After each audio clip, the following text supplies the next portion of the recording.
I thought dinner was just our usual performance where I played the failure and my sister played the winner. Then her fiancé checked his phone, went pale, and muttered that the board meeting was moved to Monday morning. My sister hissed at me to stay silent and just smile. So I did. I let her keep believing her fiction. That changed on Monday morning when he walked into the boardroom and found me sitting at the head of the table. My name is Abigail Parker, and to my older sister, I am a cautionary tale wrapped in a cardigan she probably thinks I bought at a discount outlet. The phone on my kitchen island had been vibrating for the better part of a minute, dancing across the marble countertop with a persistent, angry buzz that felt entirely characteristic of the caller ID flashing on the screen. Sloan. It was a Friday evening in Seattle, the kind where the rain does not fall so much as it hangs suspended in the gray air, coating everything in a fine, chilling mist. I was standing by the floor-to-ceiling window of my penthouse, watching the city lights begin to blink awake through the drizzle, holding a cup of coffee that had gone cold 20 minutes ago. I picked up the phone. I did not even get the chance to say hello. "Abigail, tell me you are not wearing that gray thing you wore to Mom's birthday." Sloane's voice snapped through the speaker, tight and high, the sonic equivalent of a violin string being pulled until it was about to snap. "And tell me you have actually looked at the location I sent you. Cedar and Ash is not the kind of place where they look kindly on people who look like they just rolled out of a dorm room." I took a slow sip of the cold coffee, wincing slightly at the bitterness. "Hello to you too. Sloane?" "Yes, I saw the address. I know where it is." "Good. Great. Okay." She was hyperventilating. Or close to it. I could hear the background noise of her own apartment, the clacking of heels on hardwood, the rustle of fabric. She was likely pacing. Sloane never sat down when she was strategizing, and in her mind, this dinner was not a meal. It was a military campaign. "Listen to me. Abigail, this is not just dinner. I need you to understand the gravity of the situation. Evan is bringing 2 of the senior VPs. Do you understand what that means?" "It means we are ordering appetizers?" I asked, keeping my voice level. "Do not be snide. It does not suit you," she hissed. "It means we are entering the inner circle. Evan has been at Vantigrid for 6 weeks now. 6 weeks. Abigail, do you know how hard it is to get FaceTime with the upper echelon at a company like that? Vantigrid is not just a tech company, it is the tech company. They are secretive. They are elite. If Evan plays this right, his career trajectory is set for the next 20 years. I leaned my forehead against the cool glass of the window, looking down at the traffic crawling along the wet streets below. Vantigrid.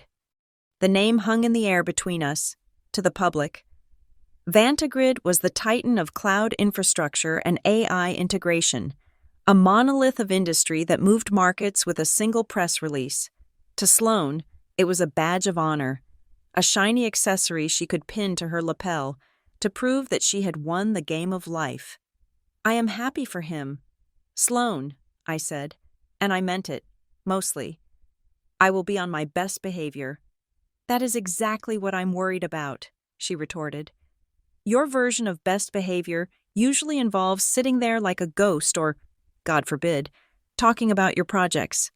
She said the word projects the way one might talk about a toddler's finger painting or a mold infestation in the basement. It was a dirty word, a sad word. "Please, for the love of everything holy, do not mention your little startup thing," she continued, her voice dropping to a conspiratorial, pleading whisper. "Nobody at this table wants to hear about some struggling app or whatever it is you are trying to get off the ground this month. It is depressing. Abigail, it makes things awkward. These people deal in billions. They deal in global infrastructure.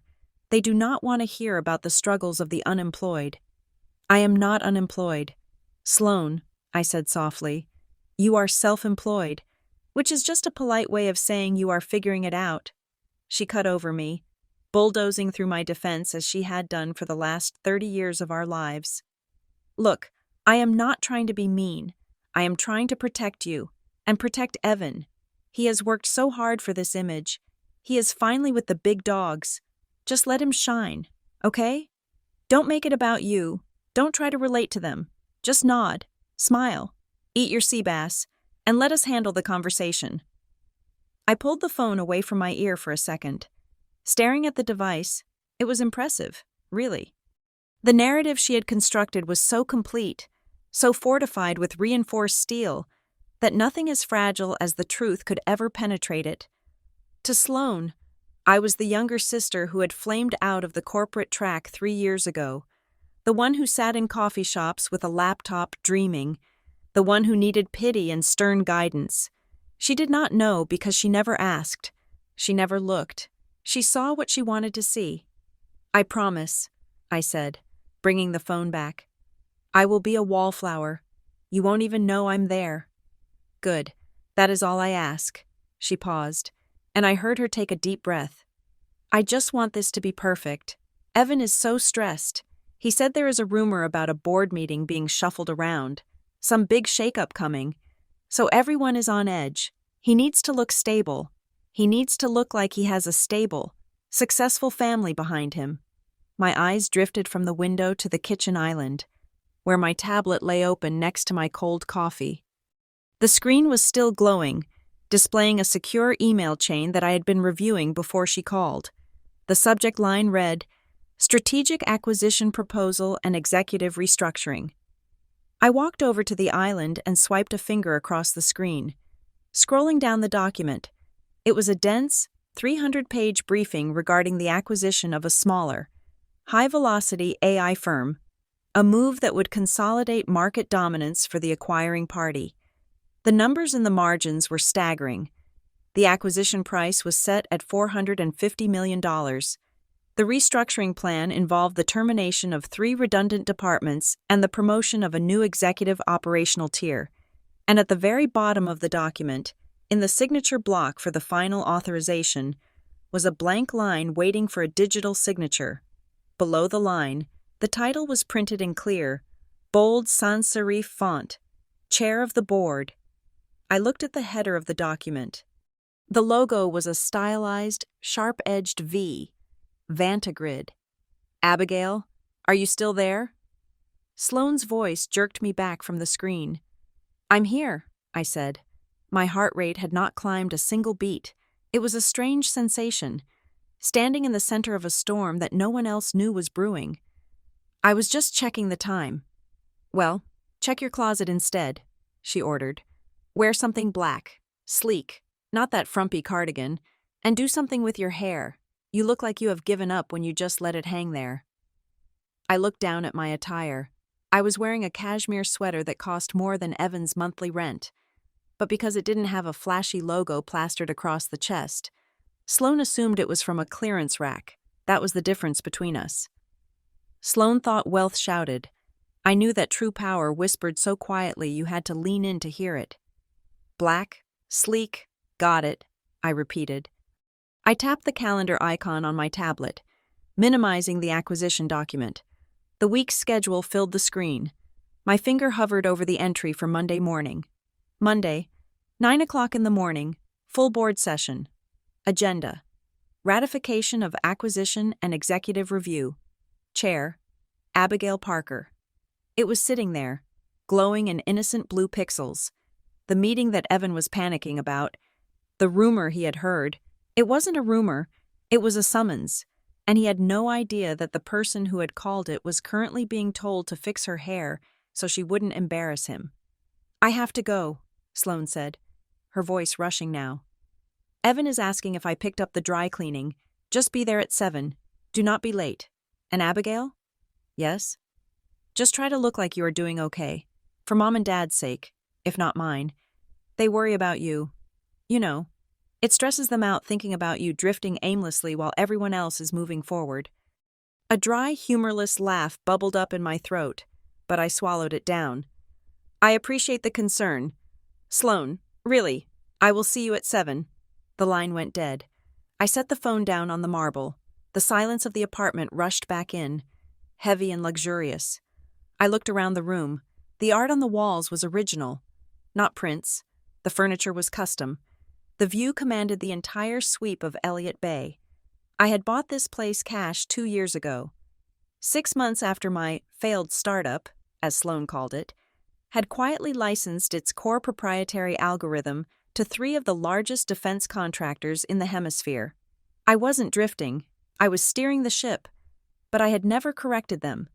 At first, it was because the NDA periods were strict.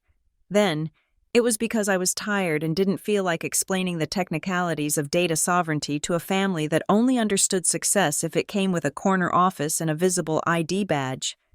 And eventually, the silence became a test. I wanted to see if they would ever ask, if they would ever look at me and see me, rather than the projection of their own insecurities. They never did. I looked back at the tablet. The Monday morning at 9 slot seemed to pulse. Evan Kessler. I knew the name, of course, not just because he was marrying my sister, but because his personnel file had crossed my desk 3 days ago during the audit for the restructuring.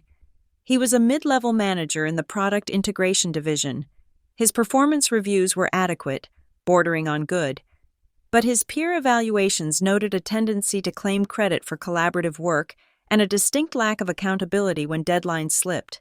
He has been at Vantigrid for 6 weeks, Sloan had said. He was still in his probationary period. He was technically not even fully confirmed on the permanent roster yet.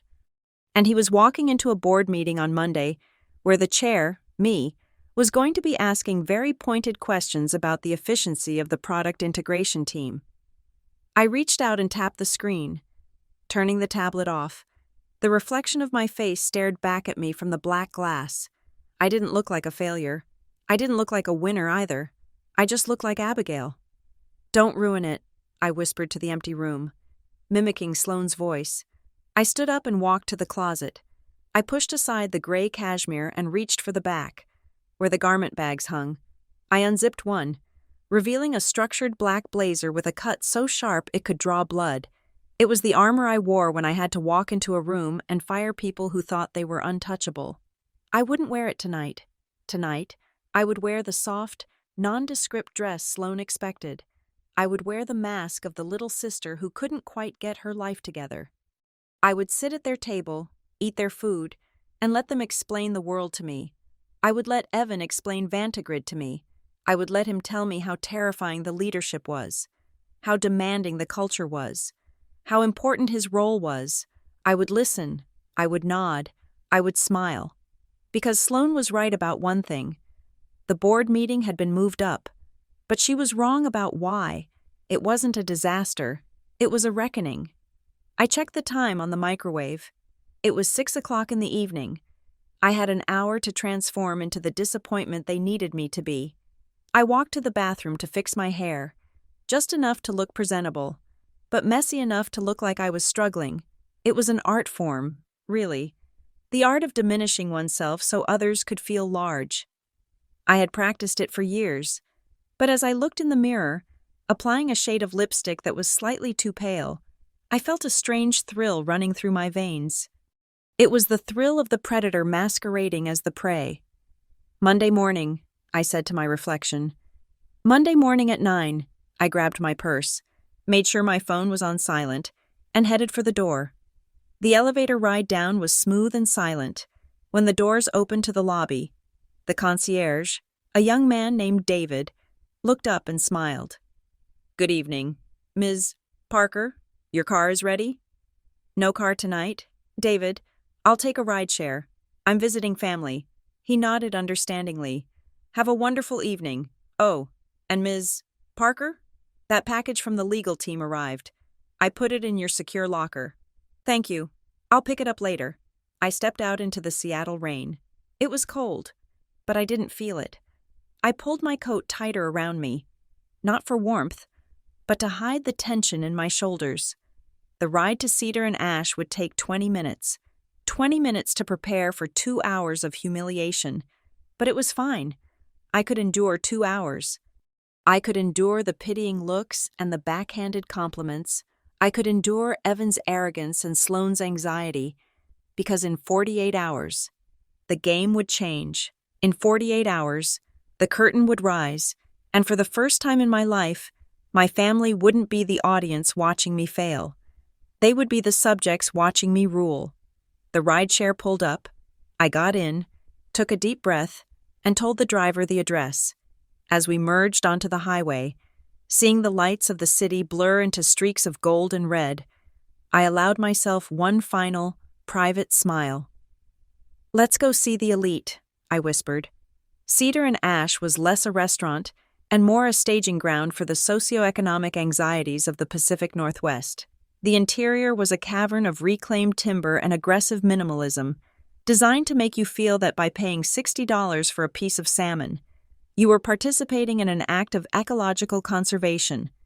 It was the kind of place where the lighting was kept deliberately low, so that the diamonds could catch the flickering firelight from the open hearth, and where the noise level was calibrated to allow for power plays to be whispered rather than shouted.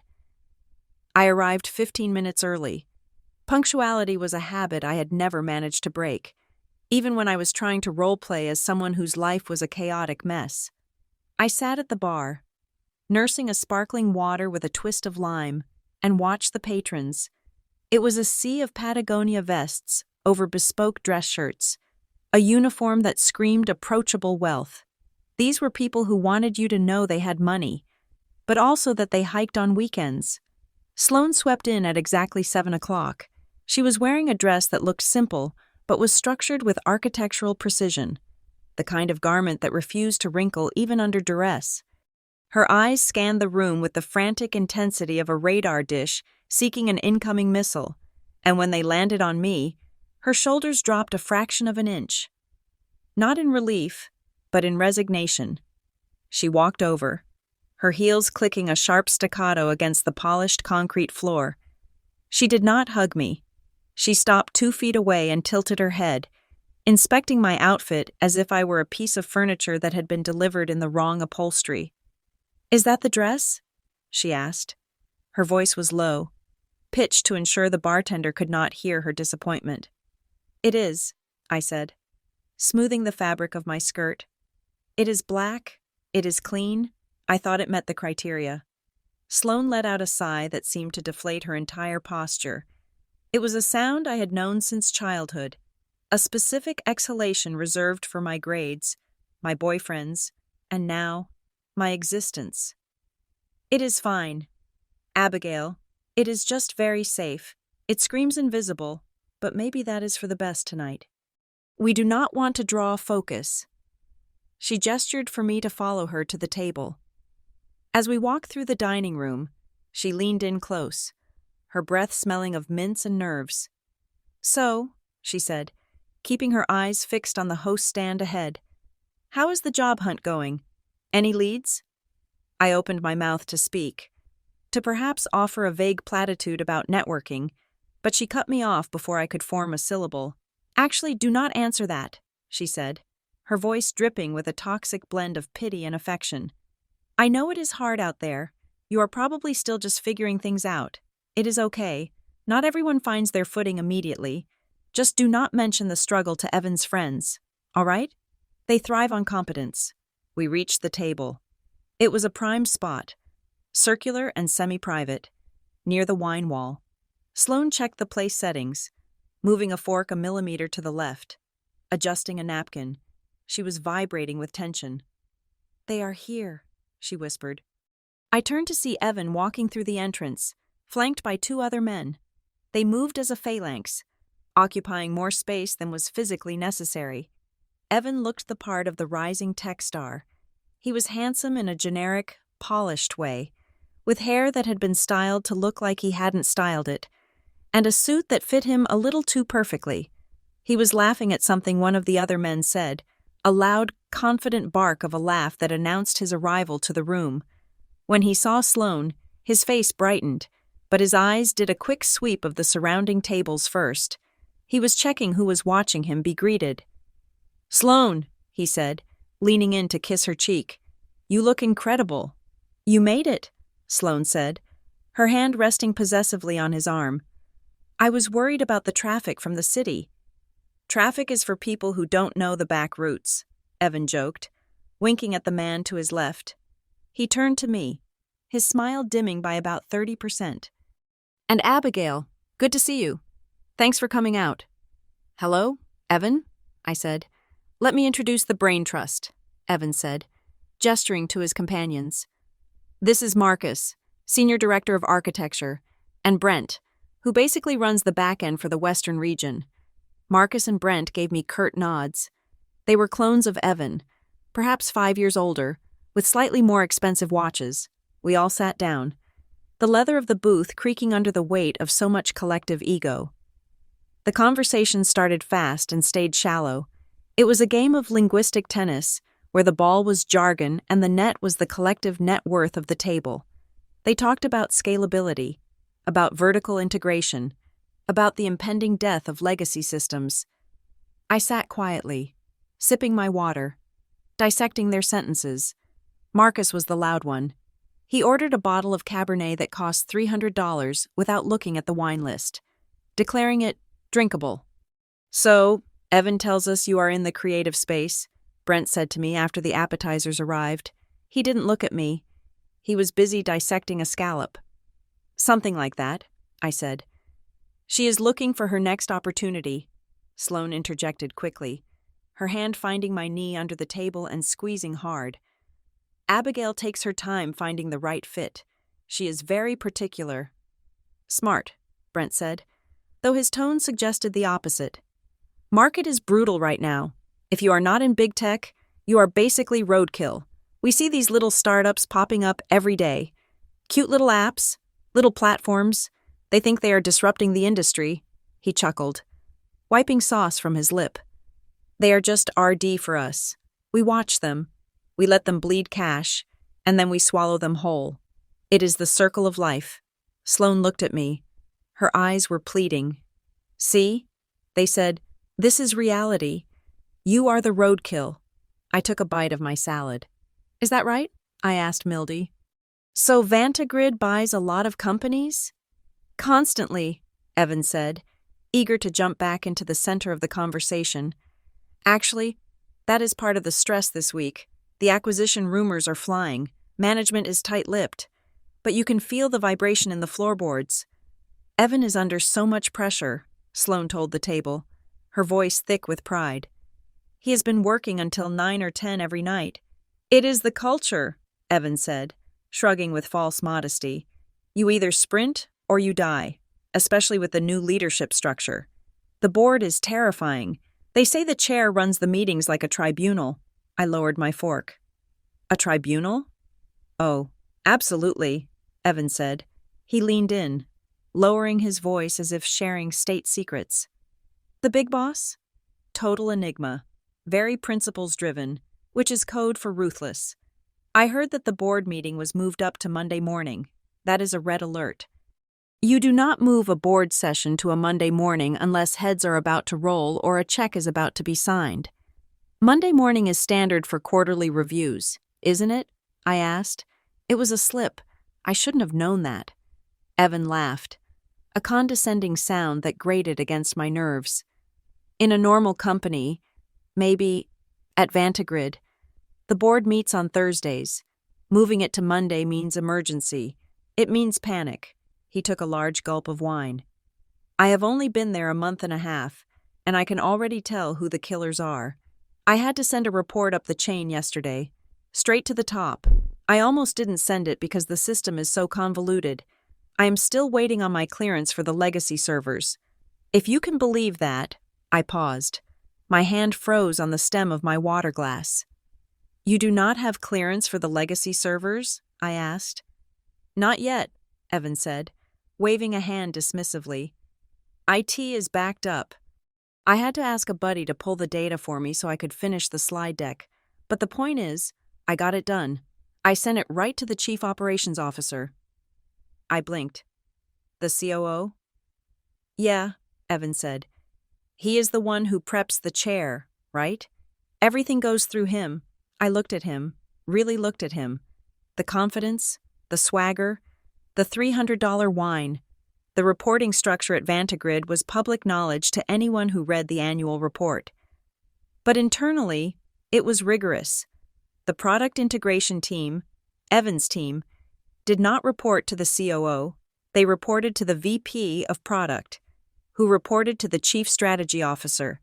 If Evan was sending reports to the COO, He was bypassing 2 layers of management, and more importantly, the chair, me, did not get prepped by the COO.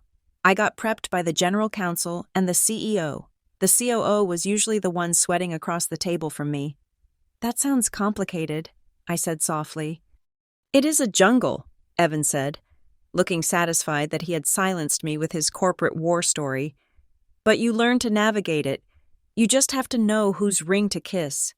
Sloane was beaming. She looked around the table, basking in the reflected glow of Evan's supposed proximity to power. She didn't hear the gaps in his story. She didn't hear that he was admitting to a security violation by sharing passwords or asking a friend to pull data he wasn't cleared for. She didn't hear that he had no idea who he was actually reporting to. She just heard Vantagrid and management and emergency. The dinner dragged on for another hour. They ordered espresso, they ordered cognac, they talked about cars they wanted to buy and trips they wanted to take. I sat there, a silent observer, cataloging every exaggeration, every minor falsehood that Evan used to inflate himself. It wasn't malicious, necessarily. It was just pathetic. He was a small man trying to cast a large shadow, and my sister had fallen in love with the shadow. When the check came, there was a performative struggle over who would pay, which Evan won with a flourish of a platinum credit card. "Let's get out of here," he said. "I have to be up at 5. Big week." We walked out into the cool Seattle night. The valet was busy bringing cars around. The air smelled of rain and exhaust. Sloane grabbed my elbow and pulled me a few steps away from the group. Under the awning where the heat lamps cast an orange glow. "You did okay," she said, her voice tight. "You were a little quiet, but quiet is better than embarrassing." "He seems nice." "Sloane," I said, trying to offer her an out. "But are you sure about him?" "He seems stressed, maybe a bit overwhelmed." Sloane's face hardened. "He is ambitious, Abigail. That is what ambition looks like. I know it scares you. I know you prefer things to be easy and slow, but some of us want more. Evan is going places. These people he is with, they are important. You don't understand how this world works. One introduction from Marcus could change our entire tax bracket." She looked back at Evan, who was laughing with the valet as he waited for his Audi. "I need this to work," she whispered, the mask slipping for just a second. "I am 32. Abigail, I am tired of being average. Evan is my ticket out of average. So just support me. Please." I looked at her. I saw the lines of tension around her mouth, the fear in her eyes that she was running out of time. She didn't love Evan. She didn't even really know Evan. She loved the idea of a husband who worked at a tech giant. She loved the potential of him. She was betting her future on a stock she hadn't bothered to research. "I support you, Sloane," I said gently. "I always have." "Good," she said, smoothing her dress. "Drive safe, and maybe send Mom a text. She worries you are lonely." She turned and walked back to Evan. He put his arm around her waist, claiming her, and she melted into him, looking relieved to be part of the winning team again. I watched them get into the car. I waited until their taillights disappeared around the corner. Then I walked to the valet stand. The attendant, a young man who looked exhausted, smiled at me. "Ticket, ma'am?" "I don't have a ticket," I said. "I called a car." I stood alone under the yellow light of the street lamp. The rain was starting again. I pulled my phone out of my purse and unlocked it. The email from earlier was still open. I navigated to the org chart attached to the acquisition file. I found the product integration team. I found the list of junior managers. There was Evan Kessler's name. I tapped on the profile. It showed his access logs. Last login. 3 days ago. He hadn't been working until 9 or 10 every night. He hadn't logged into the system since Tuesday. I looked down the street where my sister had vanished. She thought she was riding into the sunset with a prince. She had no idea she was riding in a car with a man who was lying about his hours, lying about his access, and lying about his importance. My rideshare arrived, a sensible sedan that blended into the traffic. I climbed in. "Where to?" the driver asked. "Home," I said, And then to the office. I have some preparation to do for Monday. Sloane was right about one thing. Monday was going to be a very important day, but she was wrong about who needed to be afraid. I leaned my head back against the seat and watched the city slide by. I wasn't the failure. I wasn't the roadkill. I was the one holding the scalpel. And on Monday morning, I was going to have to decide where to cut. The rideshare sedan hummed quietly as it navigated the slick streets of South Lake Union. I rested my forehead against the cold glass. Watching the neighborhood slide by in a blur of neon signs and rain-streaked concrete. To most of Seattle, this district was a symbol of explosive growth, a testament to the city's transformation from a lumber town to a global technology hub. But to my family, this specific grid of streets was the graveyard of my potential. We passed a nondescript brick building on Terry Avenue, a 3-story structure sandwiched between 2 gleaming glass towers. My mother still referred to that building with a shudder whenever we drove past it. To her, it was the place where I had wasted 4 years of my 20s, sleeping on a beanbag chair and eating instant noodles while I played pretend with computers. They saw a dirty brick building. They did not know that the code written inside those walls now ran the logistics networks for 3 of the 5 largest shipping companies on the planet. They did not know that when we moved out of that building, it was not because we failed, but because we had outgrown it. We had moved to the 42nd floor of the tower next door, and then, a year later, we had structured a strategic merger that placed me at the helm of the governance board for the entire ecosystem. I was not just a shareholder in the company Evan worked for. Through a complex architecture of holding companies and voting stock, I was the check and balance that kept Vantigrid from collapsing under its own weight. I was the chair of the board. I closed my eyes. It sounded ridiculous even in my own head sometimes. People often ask, or they would ask, if I ever told them why I kept it a secret. They assume I was playing a long game, setting a trap, or perhaps suffering from a severe case of imposter syndrome. But the truth was far less dramatic and far more painful. I had not kept it a secret. I had tried to tell them. I remembered a Sunday brunch 3 years ago. It was just after our Series B funding round had closed. We had raised $80 million in 48 hours.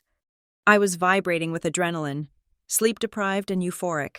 I had arrived at my parents' house with a bottle of champagne, ready to explain that their youngest daughter was not lost, that she had actually found something incredible. I had poured the drinks. I had cleared my throat.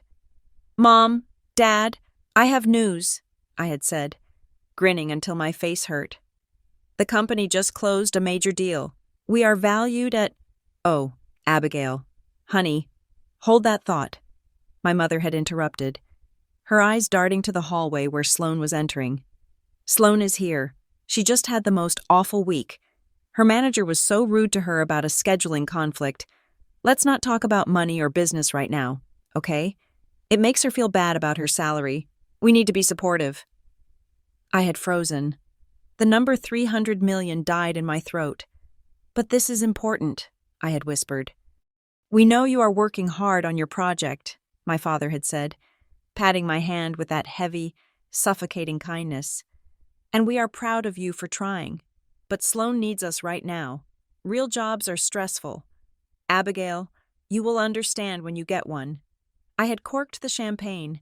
I had put the bottle back in my bag, and I had never tried again. It was not that I was hiding. It was that I had learned the language of my family. And in that language, I was the noun that meant failure.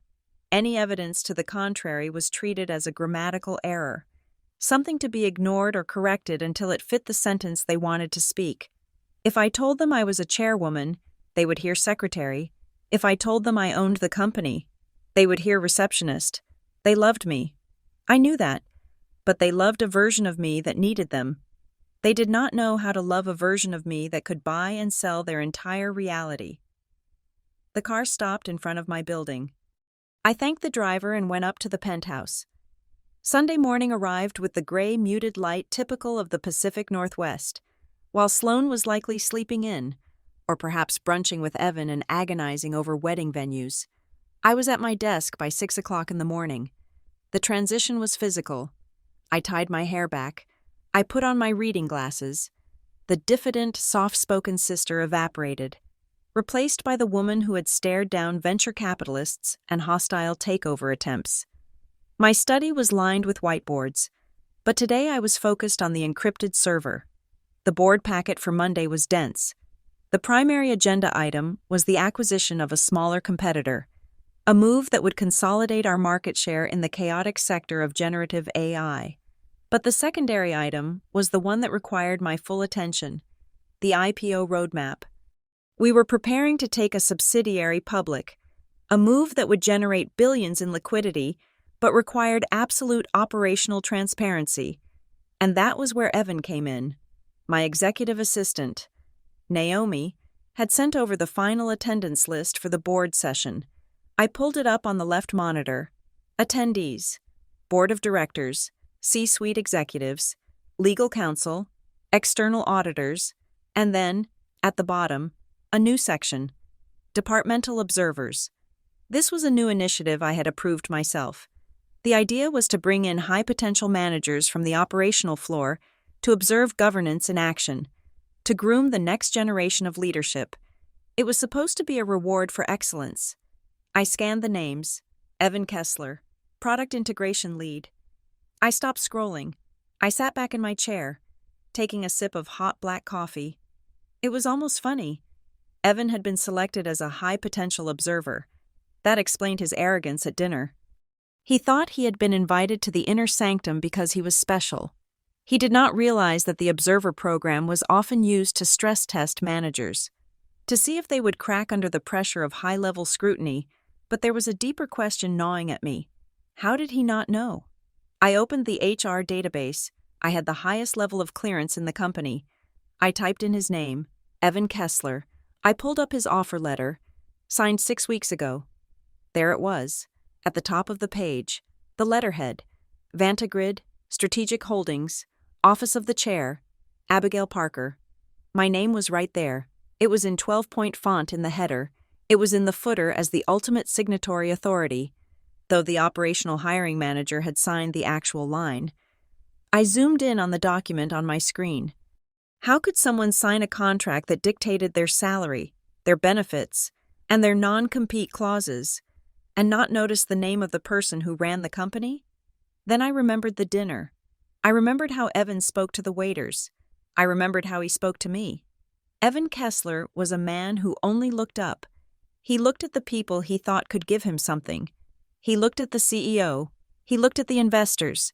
He did not look at the letterhead. He did not read the fine print.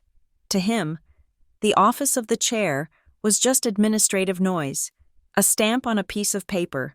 He probably assumed Abigail Parker was some ancient founder who was dead or golfing in Florida. Or perhaps he just didn't register the name as being the same as his fiancé's sister, because, in his mind, those two worlds could not possibly intersect. His fiancé's sister was a failure. The chair of the board was a titan. Therefore, they could not be the same person. It was a failure of imagination as much as a failure of observation. I opened a new digital note file and typed his name. Subject, Evan Kessler. Role, product integration. Observation 1. Competence is adequate, but technical understanding is surface level. Observation 2. Ego exceeds current output. Observation 3. Integrity. Check required.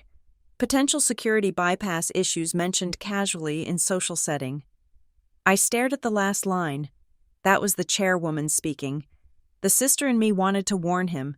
The sister in me wanted to call Sloan and tell her to keep him home on Monday, to feign illness, to save him from the buzzsaw that was waiting. But I could not do that. I had a fiduciary duty to the shareholders.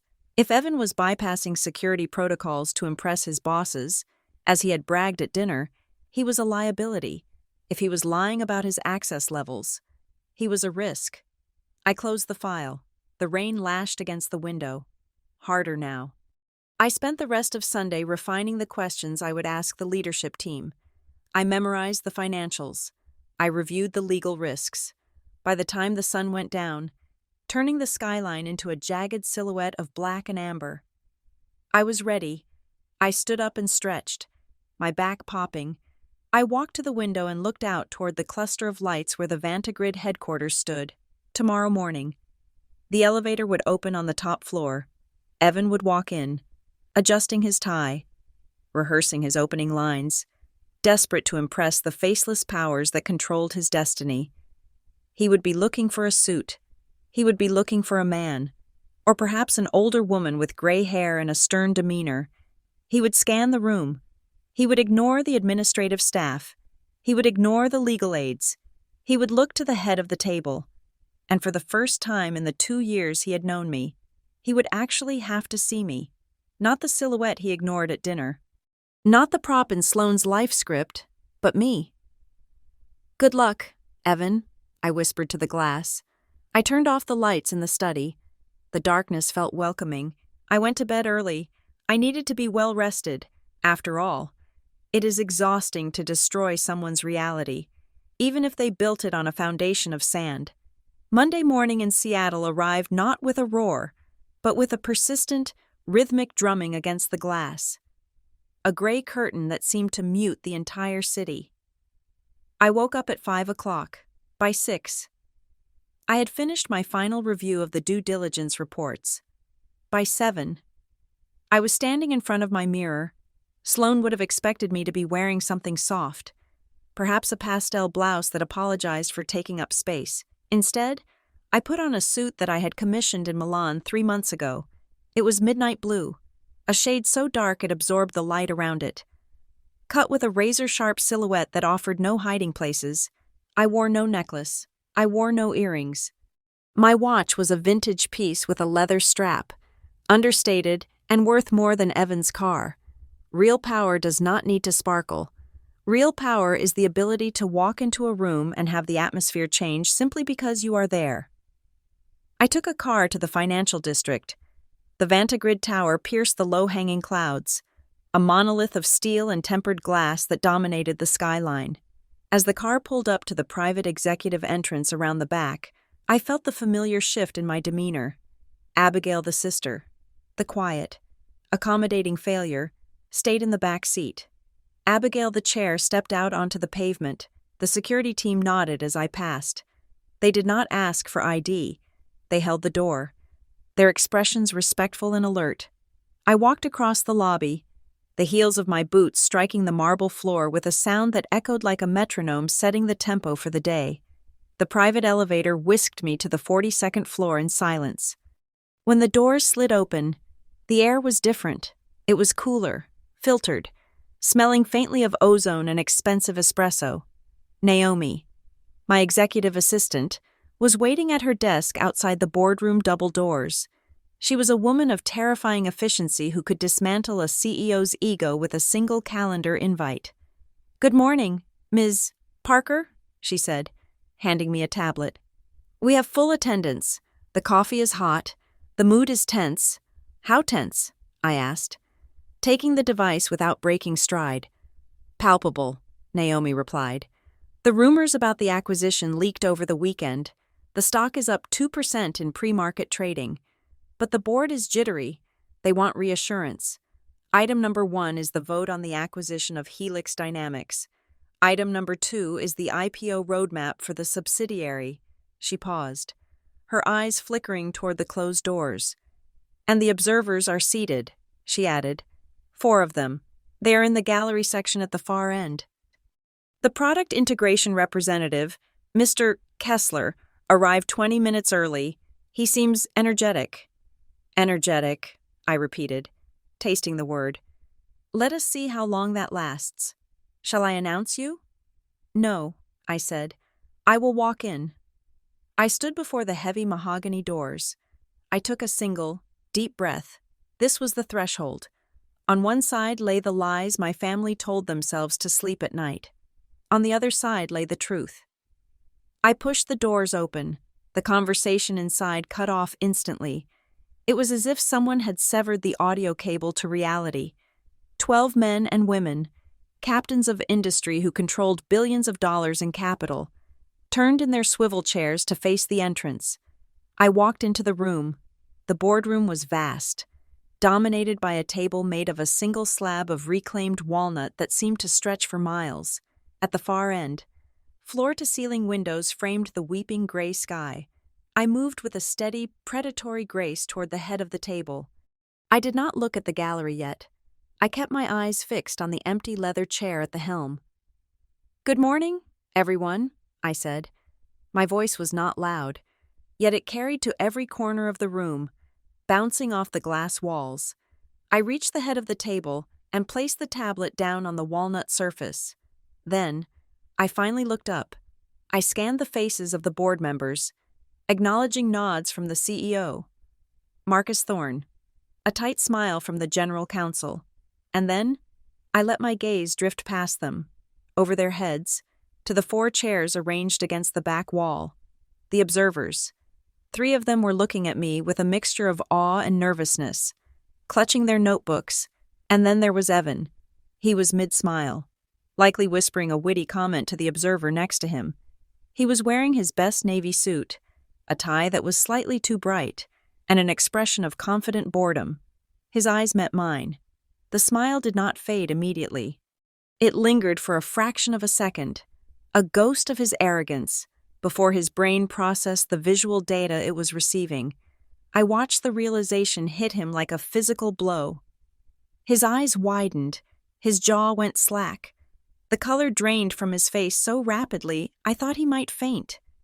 He looked from me to the empty chair I was standing behind, then back to me, then around the room to see if anyone else was seeing this hallucination. He blinked, once, twice. He was waiting for someone to yell at me. He was waiting for security to come and drag his fiancé's crazy, unemployed sister out of the boardroom. He was waiting for the joke to end. I pulled the heavy leather chair back and sat down. "Let us begin," I said. Evan made a small, strangled noise in the back of the throat, like a mouse being stepped on. The observer next to him glanced at him with concern, but I was already moving. "First item on the agenda," I said, tapping the screen of my tablet. "The acquisition of Helix Dynamics. I have reviewed the final due diligence report provided by the strategy team. The technology is sound, but I have concerns regarding the integration timeline. The proposal suggests a 6-month merge based on their legacy code architecture. I believe 12 months is a more realistic projection if we want to avoid service interruptions." I looked directly at the Chief Technology Officer. "David, your team's assessment of their codebase was optimistic. Did you account for the redundancy in their data silos?" David, a man who had been in tech for 30 years, shifted uncomfortably. "We believe the 6-month target is aggressive but achievable, Madam Chair." "I am not interested in aggressive," I said coolly. "I am interested in functional. If we rush this, we crash the user interface for 40% of our enterprise clients, adjust the model to a 12-month timeline, and recalculate the ROI based on the delayed synergy savings." "Yes, Madam Chair," David said, making a frantic note. I could feel Evan's eyes boring into me. He was frozen in a state of cognitive dissonance. The words coming out of my mouth, legacy code architecture, redundancy, ROI, were in my voice, the voice he associated with failures and cardigans, but the authority was absolute. He was watching the cute little startup girl dismantle a billion-dollar timeline in 30 seconds. "Moving on," I continued. "We need to ratify the capital allocation for the purchase. The price is set at $450 million, at the back of the room." I saw Evan flinch. The number seemed to hit him physically. "However," a voice cut in from the side. It was Elias Thorne, one of the external directors. He was a shark of a man. Old money and cold eyes. "Before we vote on the capital, Abigail, we have a new issue, a compliance issue." I turned my chair slightly to face him. "Go on, Elias." "As of this morning, our internal security algorithms flagged a data anomaly," Elias said, sliding a folder across the table. "We have a leak. Proprietary data regarding the Helix acquisition was accessed 3 days ago by unauthorized personnel and moved to an unsecured external drive. The trail leads back to the product integration division." The room went deadly silent. The product integration division, Evan's division. I saw Evan sit up straighter, his face going from pale to ashy gray. He looked like a man who had suddenly realized he was standing on a trapdoor. "Is that so?" I asked, keeping my voice neutral. "Do we have a name?" "Not yet," Elias said. "The credentials used were masked, or rather, borrowed. It looks like someone used a supervisor's login to bypass the clearance wall, but the IP address originated from the guest network, which implies personal devices were used." I picked up the folder. I didn't need to open it to know what was inside. I knew exactly who had bragged about borrowing access and bypassing convoluted systems at dinner on Friday night. "This is a serious breach," I said. "If this data leaks to the market before we announce, the SEC will be all over us. We could be looking at insider trading allegations." "Exactly," Elias said. "I propose we launch an immediate forensic audit of the product team, freeze all their accounts, interview everyone." Suddenly there was a commotion in the back.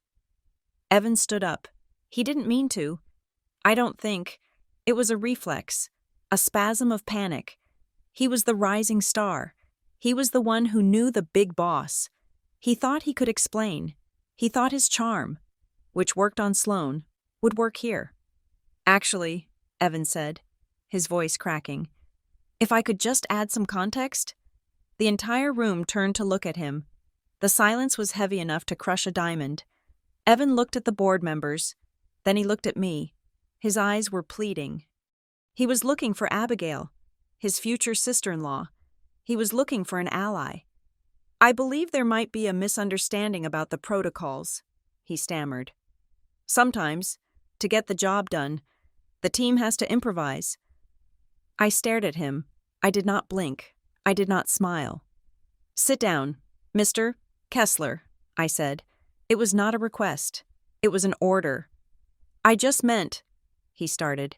"You are here as an observer," I said, cutting him off with a voice as cold as liquid nitrogen. "You are here to watch how governance works. You are not here to testify. You are not here to offer opinions on security breaches that may or may not implicate you or your colleagues. Procedurally, you have no floor rights. Sit down." Evan's mouth opened and closed. He looked at the other board members, hoping someone would intervene, but they were all looking at me, waiting for my cue. He sank back into his chair, shrinking until he seemed half his original size. "Thank you," I said, turning back to Elias. "Your proposal is accepted. Elias, initiate the audit. I want a report on my desk by close of business tomorrow. If there was a breach, I want the person responsible terminated and referred to legal for potential prosecution. We do not tolerate shortcuts." "Agreed," Elias said. "Now," I said, clasping my hands on the table, "let us return to the vote. All in favor of the Helix acquisition at the adjusted timeline?" Hands went up around the table.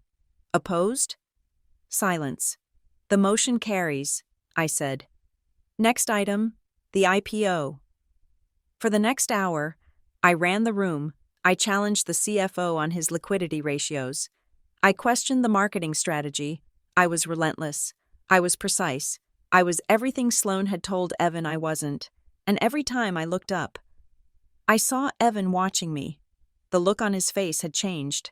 The terror was still there. But something else had crept in.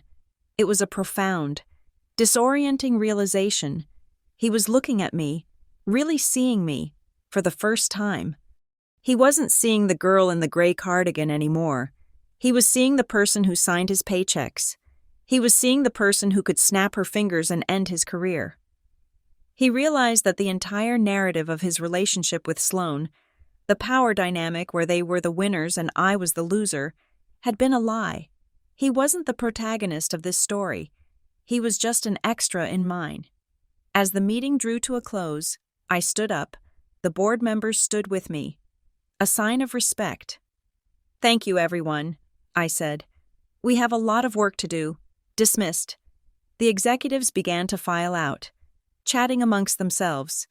The observers stood up, gathering their things.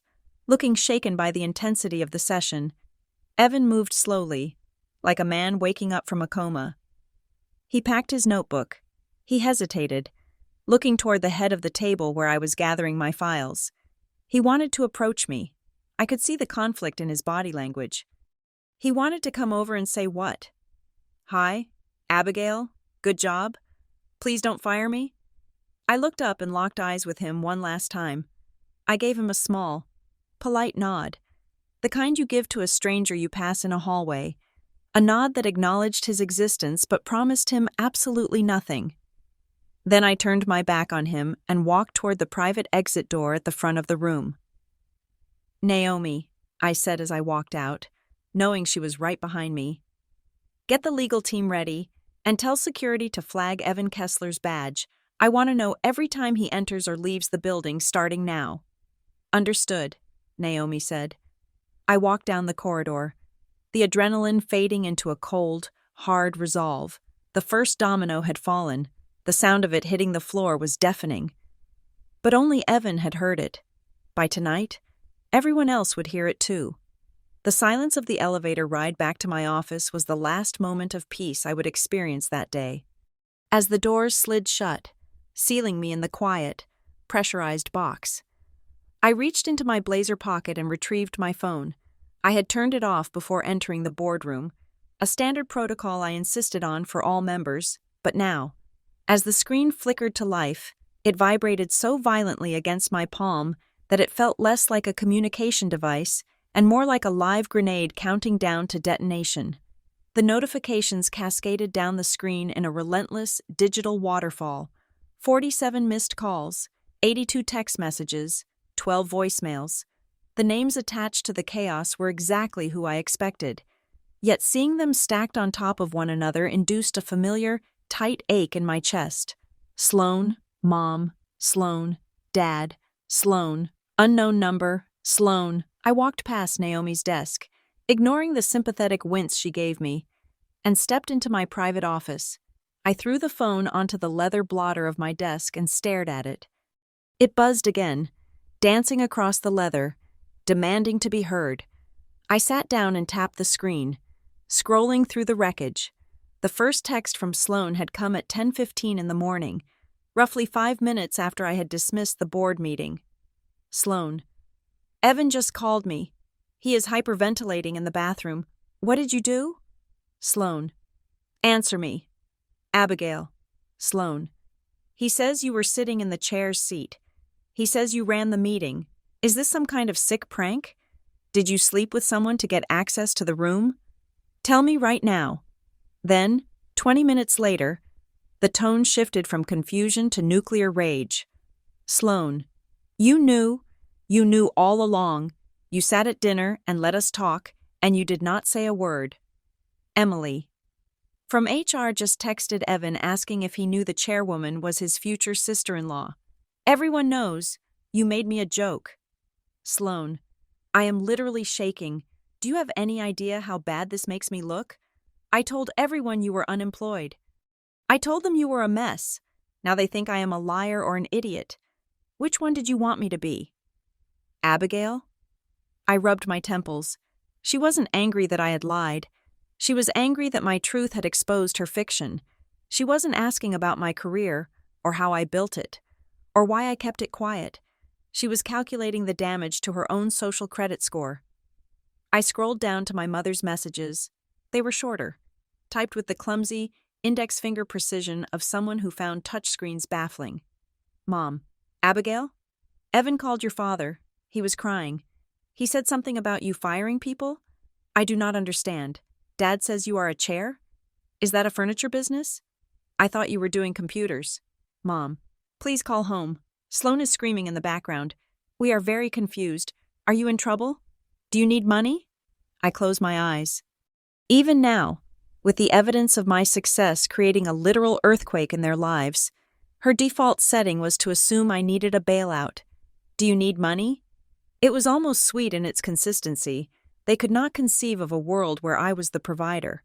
I was about to put the phone away when a notification from Instagram popped up. It was a tag. Sloan Parker mentioned you in their story. My stomach turned over. I hesitated, then tapped the icon. The screen filled with a photo Sloane must have taken weeks ago. It was an artsy, filtered shot of 2 glasses of champagne clinking against a sunset. A stock photo she had probably saved for a generic celebration. But the caption was new, typed in a bold, modern font. Big things happening for the Parker family this week. Empire building runs in the DNA. Silence is just a strategy before the checkmate. Tech royalty sisters' power moves. I stared at the screen, unable to process the sheer velocity of the pivot. 10 minutes ago, she was accusing me of ruining her life via text. But publicly? Publicly. She was already rewriting the script. She had realized that being the sister of a tech mogul was a more valuable currency than being the savior of a failure. She wasn't going to hide the scandal. She was going to package it. She was claiming my success as a genetic trait, implying that we were a dynasty, that this had been a shared plan all along. Silence is just a strategy. She was stealing my narrative and selling it as her own wisdom. I threw the phone face down. I felt a wave of nausea that had nothing to do with the stress of the acquisition and everything to do with the hollow, performative nature of the people I was supposed to love. A sharp knock on the door broke the spell. "Come in," I said, my voice sounding raspier than usual. Naomi opened the door. She looked impeccable, holding a sleek black portfolio, but her eyes darted to my phone on the desk. She knew. Of course she knew. She managed my life. She likely knew about the explosion before I did. "The team from Redwood Lane Capital is here," Naomi said, her tone strictly professional. "They are set up in Conference Room B. They want to go over the narrative arc for the roadshow." "Right," I said, standing up and buttoning my jacket. "The roadshow. Let's go sell a company." I walked out, leaving the vibrating phone behind. Conference Room B was a glass-walled aquarium filled with men who smelled of sandalwood and money. Redwood Lane Capital was the investment bank leading our IPO for the subsidiary. They were the best in the business, which meant they were sharks in $3,000 suits. The lead banker, a man named Sterling Vance, who had teeth so white they looked synthetic, stood up as I entered. "Abigail," he exclaimed, extending a hand, or should I say, the Wizard of Oz. "Quite the morning you have had. I hear the buzz on the floor is electric. Everyone loves a dark horse." "Good morning, Sterling," I said, taking his hand briefly before sitting at the head of the table. "I assume we are here to talk about the S1 filing, not office gossip." "We are here to talk about the story," Sterling said, sitting down and leaning forward. "Numbers are great. Abigail, your EBITDA is fantastic. Your retention rates are industry-leading. But investors? They do not buy numbers. They buy stories. They buy you." He slid a glossy deck across the table. The cover featured a stylized silhouette of a woman looking out over a digital landscape.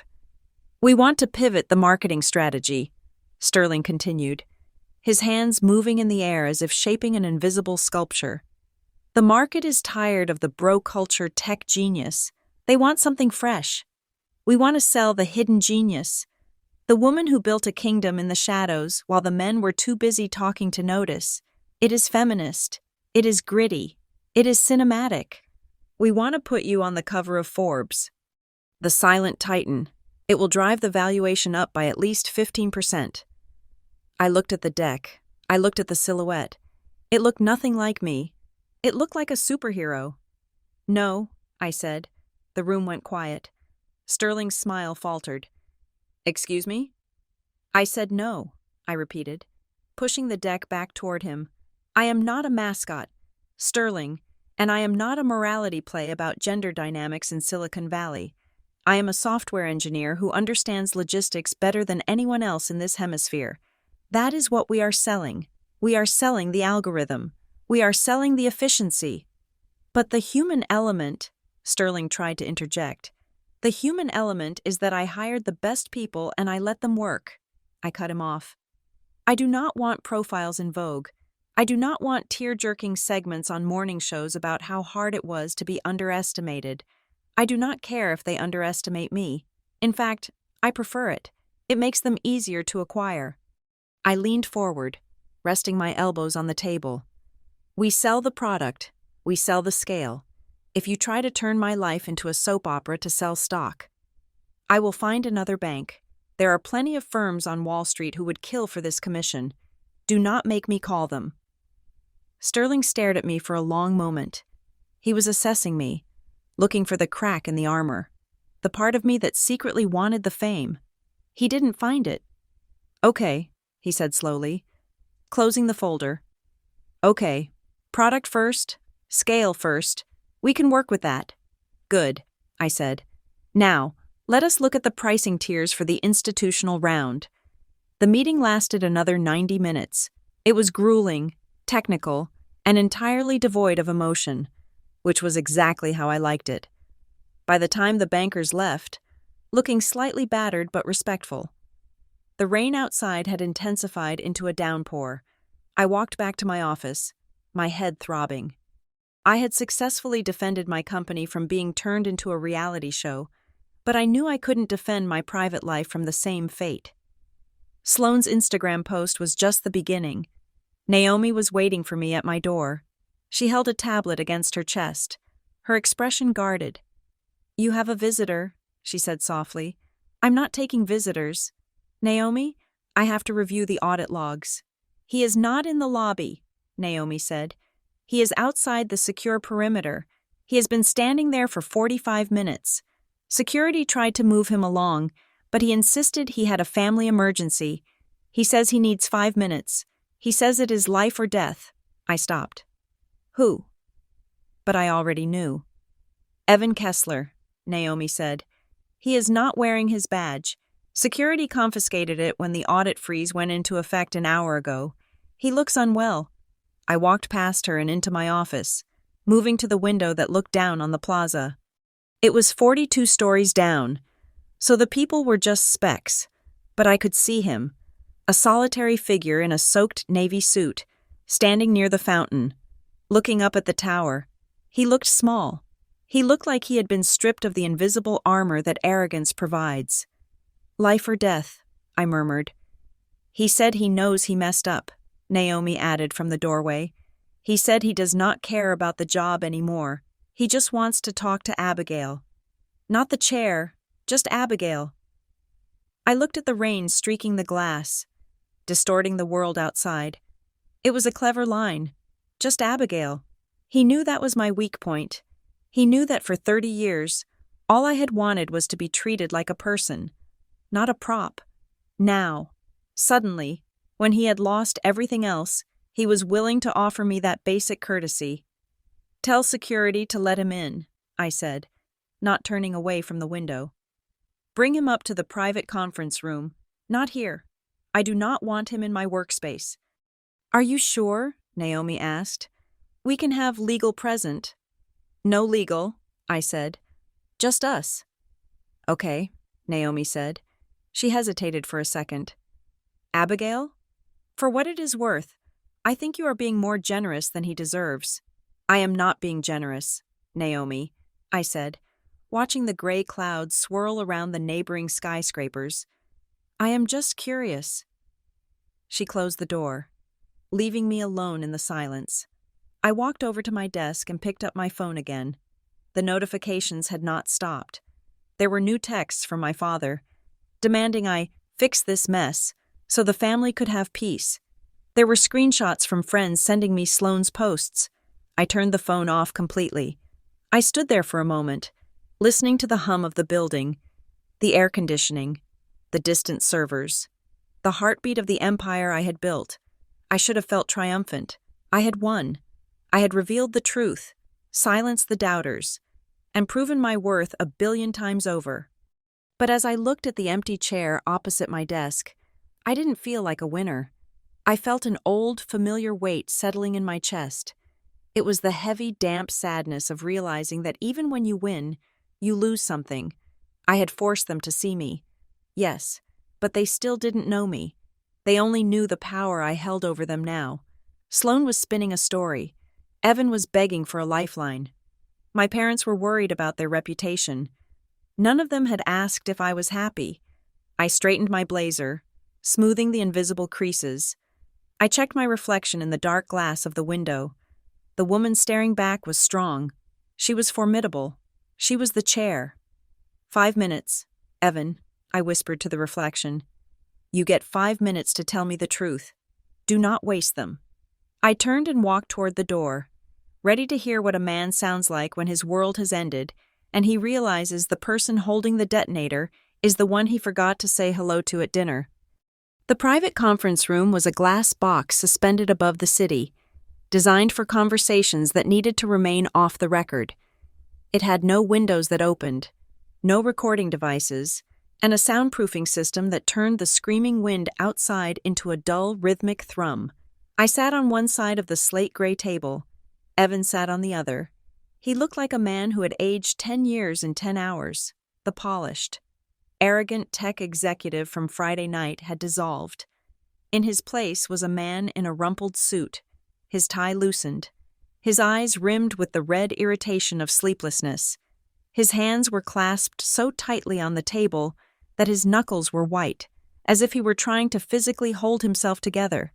He did not have his security badge. He did not have his phone. He was just a biological entity in a room with the person who owned the building. "Drink the water, Evan," I said, nodding toward the glass pitcher in front of him. "You look dehydrated." He looked at the water as if it might be poisoned, then poured a glass with a shaking hand. He took a sip, swallowed hard, and looked at me. "Am I fired?" he asked. It was the opening bet. He went all in on his fear immediately. I leaned back in my chair, keeping my face impassive. "That depends on what happens in the next 10 minutes. But let us be clear about one thing. If you are fired, it will not be because you were rude to me at dinner. It will not be because you called my company cute. And it will not be because you insulted my cashmere sweater." Evan flinched. "I did not know. I swear to God, Abigail, I did not know." "I know you didn't," I said. "That is the problem. You didn't look, but we are past that. I am not interested in revenge. Evan, I am interested in yield. I am interested in operational integrity. So tell me why you are really here." He took a deep breath, the air shuddering in his chest. "Sloan told me to quit." I paused. "Excuse me?" "She called me right after the meeting," Evan said, his voice low. "She was screaming. She said she could not be the wife of a man who works for her little sister. She said it was humiliating. She said if I had any self-respect, I would walk into your office, throw my badge at you, and tell you to go to hell." I stared at him. It was so perfectly, violently Sloan. She wasn't concerned that he might lose his income or his career trajectory.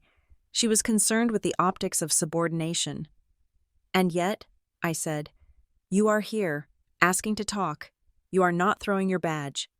"Because I don't want to quit," Evan said. "I worked my ass off to get into Vantigrid. I spent 5 years in mid-level hell at a logistics firm just to get an interview here. I finally have a shot at the big leagues. And now—" He stopped, running a hand through his hair. "Now she wants me to burn it down because she feels small." "She feels betrayed, Evan," I corrected him. "There is a difference." "Does she?" Evan looked up, and for the first time, there was a spark of anger in his eyes. "Or is she just scared that her story doesn't hold up anymore?" I raised an eyebrow. "What story?" Evan laughed, a dry, bitter sound. "The story where she is the successful director of communications at a boutique agency. And you are the charity case. That is the story she sold me. That is the story she sold my parents." "Sloan is a director," I said. "I have seen her business card." "Have you seen her paycheck?" Evan asked. The room went silent. "What are you saying?" I asked. "She isn't a director. Abigail," Evan said, his voice dropping to a whisper. "She is a team coordinator. She manages 3 interns. She printed those business cards herself on an online site because she didn't like the title the company gave her. She told me it was a reframing exercise. She said titles are fluid." I felt a cold prickle of recognition. Sloan. reframing reality to fit the image she needed. It was the same thing she had done with me. She needed me to be a failure so she could be a savior. She needed herself to be a director so she could be worthy of a tech giant fiancé. She lied to you, I stated. We lied to each other, Evan admitted, looking down at his hands. I pumped up my role to impress her. She pumped up her role to match me. We have been building a relationship on a foundation of hot air, and now you walked in and popped the balloon. I studied him. He was pathetic. Yes, but there was a raw honesty in this moment that I hadn't seen before. He was stripping away the varnish. That brings us to the leak, I said, shifting the conversation to the only thing that actually mattered to my shareholders. The audit log shows the breach came from your team. A specific terminal, a specific user profile that borrowed administrative privileges. Evan went pale again. I didn't do it, Abigail. I swear. I talk big. I know. I bragged about bypassing security. But I didn't actually move the data. I don't even know how to decrypt the files for the acquisition. Then who did? I asked. The log tracks back to a junior analyst. A new hire. Jessica Vance. Evan closed his eyes. He looked like he was in physical pain. Jessica, he whispered. You know her?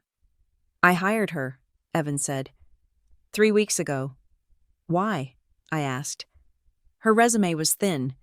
My HR team flagged her as underqualified. But you pushed the hire through. You used your manager's discretion override. Evan looked up at me, and the misery in his face was absolute. Because Sloan asked me to, I froze. Sloan? Jessica is Sloan's best friend from college. Evan said, the one who was the maid of honor at her first wedding. Sloan said Jessica needed a break. She said Jessica was smart and just needed a foot in the door. She told me that if I loved her, I would help her friend. She said it was what power couples do. They help their circle.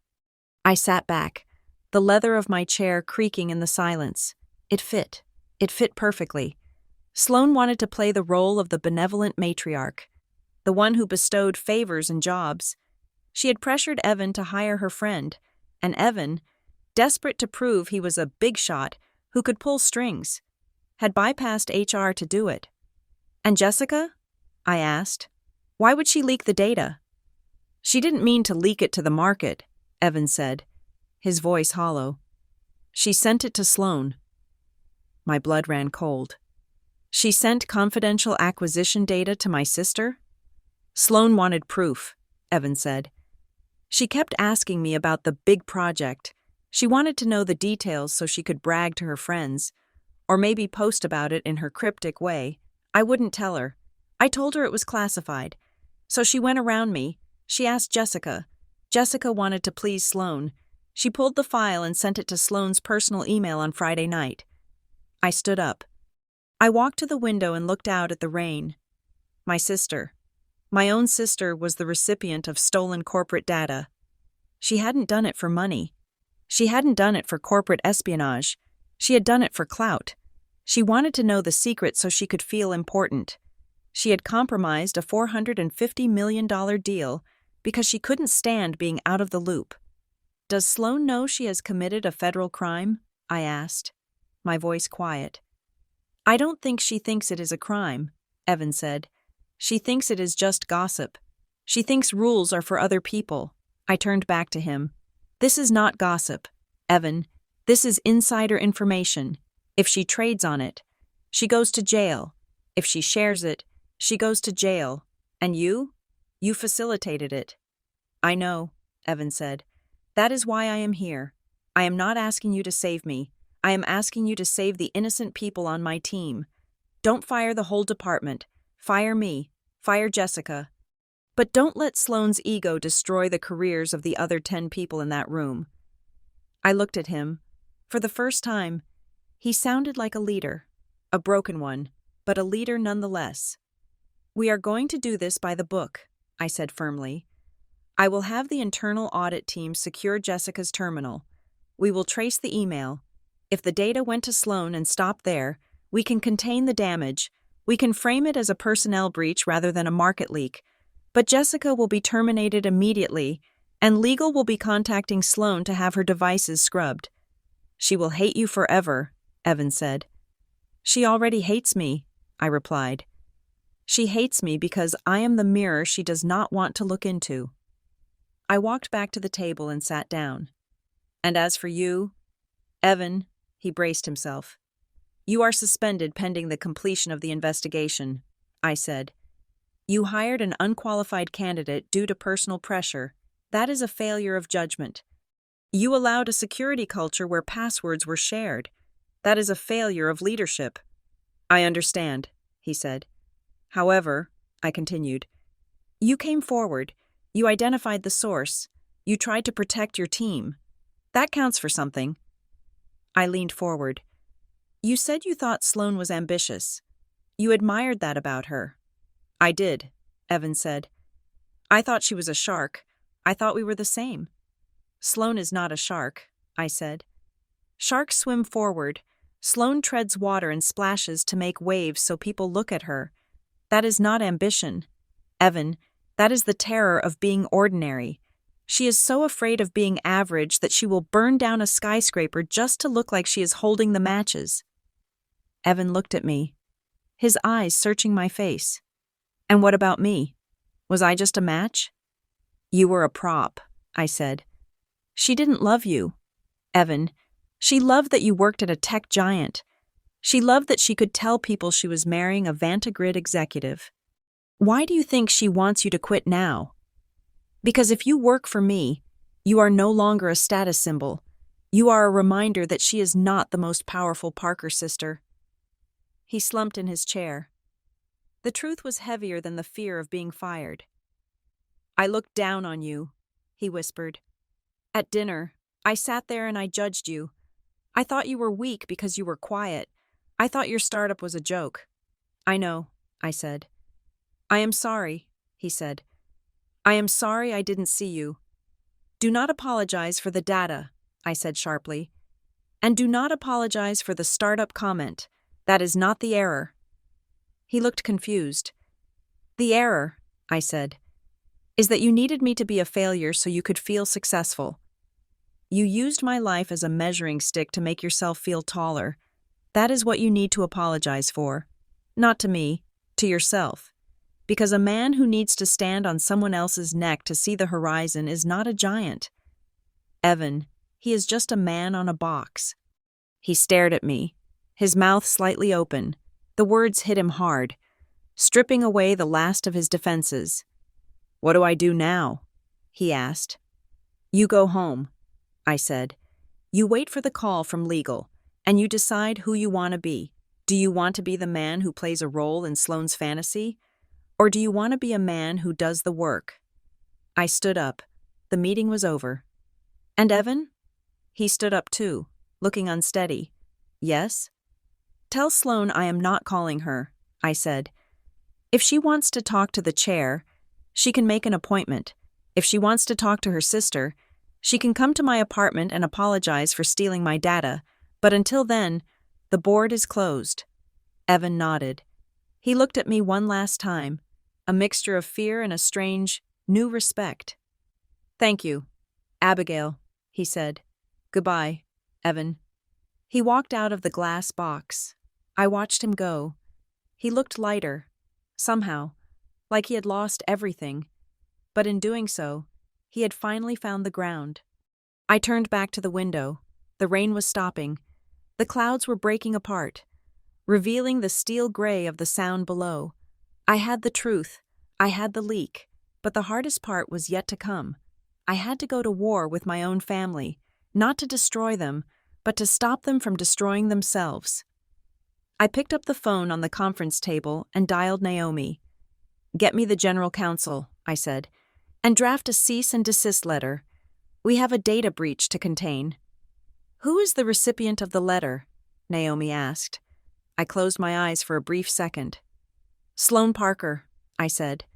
The sun had finally broken through the gray ceiling of clouds outside, casting a long, sharp bar of golden light across my desk. It illuminated the dust motes dancing in the air. tiny chaotic particles suspended in stillness. I watched them for a moment, delaying the inevitable. The meeting with Evan was over. The legal team was drafting the cease and desist. The fires in the boardroom were extinguished, but the phone in my hand felt heavy, dense with a gravity that had nothing to do with its physical weight. I unlocked the screen. My mother's contact photo was a picture of her and Sloane at a winery, heads thrown back in laughter, wearing matching sun hats. I was the one who had taken the photo. I pressed the call button. It rang once, twice. "Abigail?" My mother's voice was a collision of relief and high-pitched hysteria. She answered so quickly, it was as if she had been staring at the device, willing it to ring. "Hello, Mom," I said. My voice was steady, anchored by the exhausting clarity that comes after a storm. "Oh, thank God," she breathed out. "We have been trying to reach you all day. Your father is pacing a hole in the carpet. Abigail, what is happening? Sloane is hysterical. She says you embarrassed Evan in front of his bosses. She says you are running things? I do not understand. Evan called your father crying." "Crying? Abigail! He said you have security guards at your door." She took a gulp of air, her voice climbing higher. "Why didn't you tell us?" she demanded. "How could you keep something this big from your own family? We look like fools. Mrs. Gable down the street called me to congratulate me because she saw something on the business news, and I had to pretend I knew what she was talking about. Do you know how humiliating that is? To have a stranger tell me my daughter is a chairwoman?" I closed my eyes, leaning my head back against the high leather of my chair. There it was. Not "Are you okay?" Not "We are proud of you," but "We look like fools." "I did tell you, Mom," I said quietly. "No, you didn't," she protested. "You never said a word about Vantigrid. You never said a word about being rich. You let us sit there and worry about your rent. You let us pay for your car insurance last year." "I tried to tell you," I repeated, my voice hardening just enough to cut through her panic. "Do you remember 3 years ago? I came over for Sunday dinner. I was wearing a blue dress.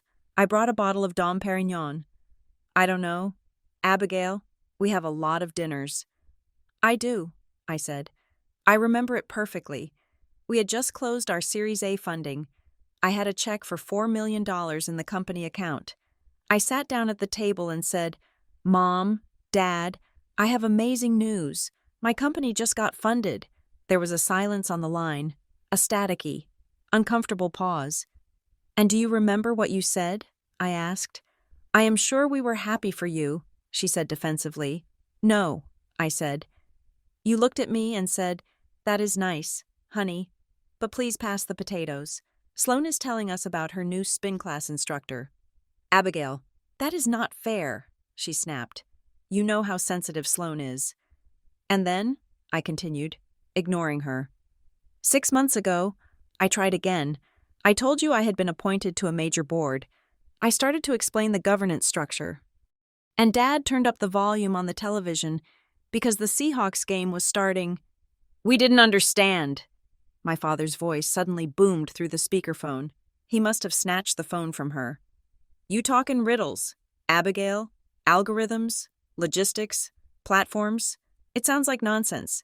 You cannot blame us for not realizing you were running the whole damn show when you describe it like you are fixing computers in a basement." "I described it that way because whenever I used technical terms, you told me I was being boring," I said. "You told me men do not like women who talk like textbooks." "I was trying to help you," my father shouted. Though the anger in his voice was brittle, it was the sound of a man whose worldview had been shattered and was trying to glue the pieces back together with volume.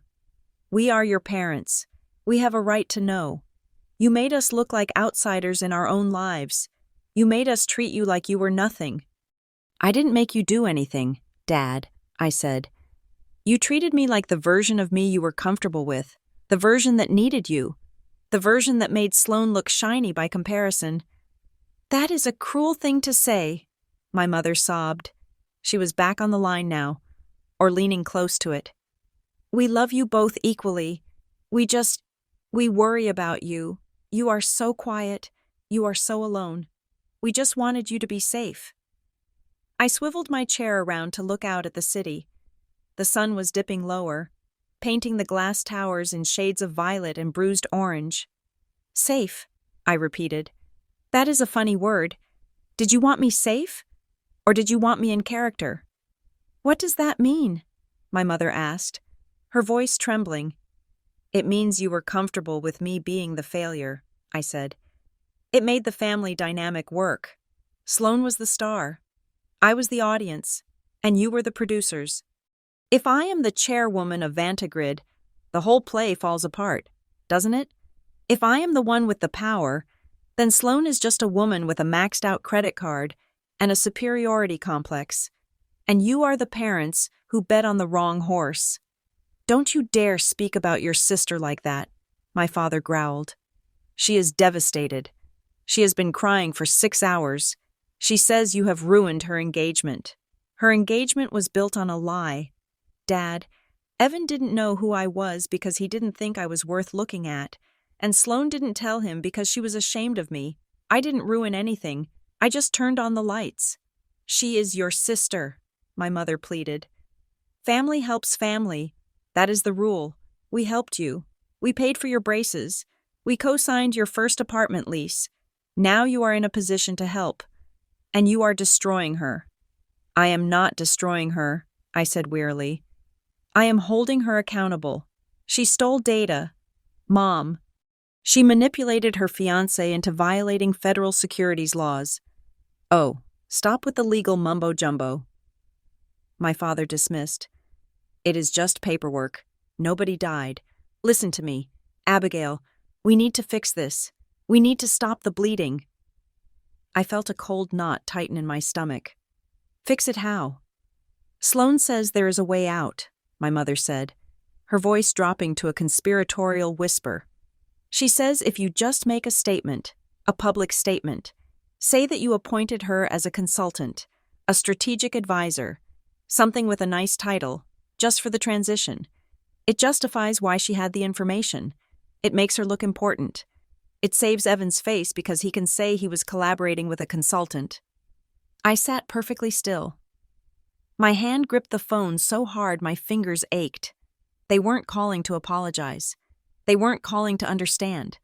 They were calling to negotiate a hostage exchange. They wanted me to use my hard-earned credibility to launder Sloane's lies. You want me to hire her? I asked, my voice dangerously calm. You want me to give her a fake job at a multi-billion-dollar public company to save her embarrassment? Not a fake job, my father insisted. Just a title. She is good with people. She has flair. You could use someone with flair. You are so stiff. Abigail, she could soften your image. And it would save the wedding, my mother added. Evan is talking about postponing. If you give Sloane this position, it validates her. It shows Evan that she is a player. It keeps the family together. I laughed. It was a short, sharp sound that felt like a piece of glass in my throat. You are unbelievable, I said. You really are. Abigail, no, I cut them off. The volume of my voice didn't rise, but the temperature dropped 50 degrees. Listen to me very carefully. I am not going to do that. I am not going to give Sloane a job. I am not going to give her a title. I am not going to buy her dignity with my shareholders' money. You are being selfish, my mother cried. You have so much. Why can't you share a little bit of the spotlight? Why do you have to be so greedy? Because this isn't about spotlight. Mom, it is about competence. It is about integrity. 2 things Sloane has never been asked to demonstrate because you spent 30 years applauding her for simply existing. We did the best we could, my father shouted. Your best included telling me not to talk about my business because it bored you, I said. Your best included telling me to dress down so I wouldn't outshine Sloane. Your best was teaching me that my accomplishments were invisible unless they served her narrative. We just wanted everyone to get along, my mother wept. Well, we are not getting along now, I said. I have sent a cease and desist letter to Sloane. If she leaks one more byte of data, I will sue her. If she posts one more lie about me on social media, I will sue her. And if you ask me to give her a job again, I will stop taking your calls. You wouldn't, my father said, shocked. We are your parents. Then start acting like it, I said. Parents are supposed to be proud of the child who succeeds, not ask her to apologize for it. Parents are supposed to tell the child who lies to stop lying, not ask the honest one to cover for her. Sloane is fragile, my mother whispered. If she loses Evan, if she is publicly shamed, she might break. Then she needs a therapist, Mom, not a consultancy contract. She needs professional help to understand why she needs to invent a life instead of living one. And frankly, you two might need to sit on a couch and ask yourselves why you enabled it for so long. I don't know who you are anymore, my father said. His voice sounded old, defeated. You sound cold. You sound like a stranger. I am the same person I have always been. Dad, I said, looking at the reflection of my face in the darkened window. I am just speaking a language you never bothered to learn. There was a silence on the line. It was not the comfortable silence of a pause in conversation. It was a vast, terrifying chasm opening up between us, for the first time in my life. There was no script. There was no, Sloane is amazing, Abigail is trying. There was just the raw, unvarnished reality of who we were. I waited for them to bridge it. I waited for them to say, we are sorry, or we are proud, or even, we understand. But all I heard was the breathing of two people who realized they had lost control of the one thing they thought they owned. I have to go, I said finally. I have a company to run. Abigail, wait, my mother started. I ended the call. I placed the phone face down on the desk. The room was almost dark now, save for the city lights blooming in the distance. I felt a singular, piercing tear slide down my cheek. I wiped it away with the back of my hand. It hurt. Of course it hurt. It felt like amputation without anesthesia. But as I sat there in the silence, I realized something. The pain was real. And for the first time in my life with them, so was I. Tuesday morning broke with the digital equivalent of a sonic boom. I was already at my desk, reviewing the final compliance checks for the impending IPO. When the notification landed, it was from Signal Ledger, the premier financial news outlet for the Pacific Northwest. Usually, their headlines were dry recitations of quarterly earnings and merger speculations. Today, however, they had chosen violence. The headline was splashed across the homepage in bold. Sans serif black. The Hidden Architect. How Abigail Parker Built Vantagrid's Shadow Empire. Below it was a photograph. It was not a posed studio shot.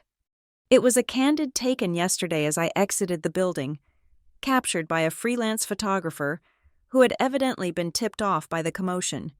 In the image, I looked unapproachable. I was wearing the midnight blue suit, looking straight ahead, ignoring the rain. With the steel logo of the tower looming behind me like a shield, I looked powerful. I looked nothing like the woman my family thought they knew. The article was thorough. It detailed the complex holding structure I had built. It outlined the acquisition strategy for Helix Dynamics. It estimated my personal equity stake at a number that would make my father's head explode. By 9 o'clock, the article had been shared 40,000 times. By 9:15, my phone began its second seizure of the week. Sloane did not text this time. She called, and when I picked up, expecting the screech of a harpy, I was met with the wet, ragged breathing of a professional victim. "You planned this," she sobbed. Her voice was thick, likely from a night spent drinking wine and refreshing her feed. "You waited. You watched me plan my wedding. You watched me tell everyone about Evan. And you just sat there, waiting for the perfect moment to pull the rug out so you could look like the queen and make me look like the court jester." I did not plant the article. "Sloane," I said, putting the phone on speaker and continuing to type an email to the legal team. "Financial journalists have sources. When I fired a member of the product team yesterday, people started asking questions.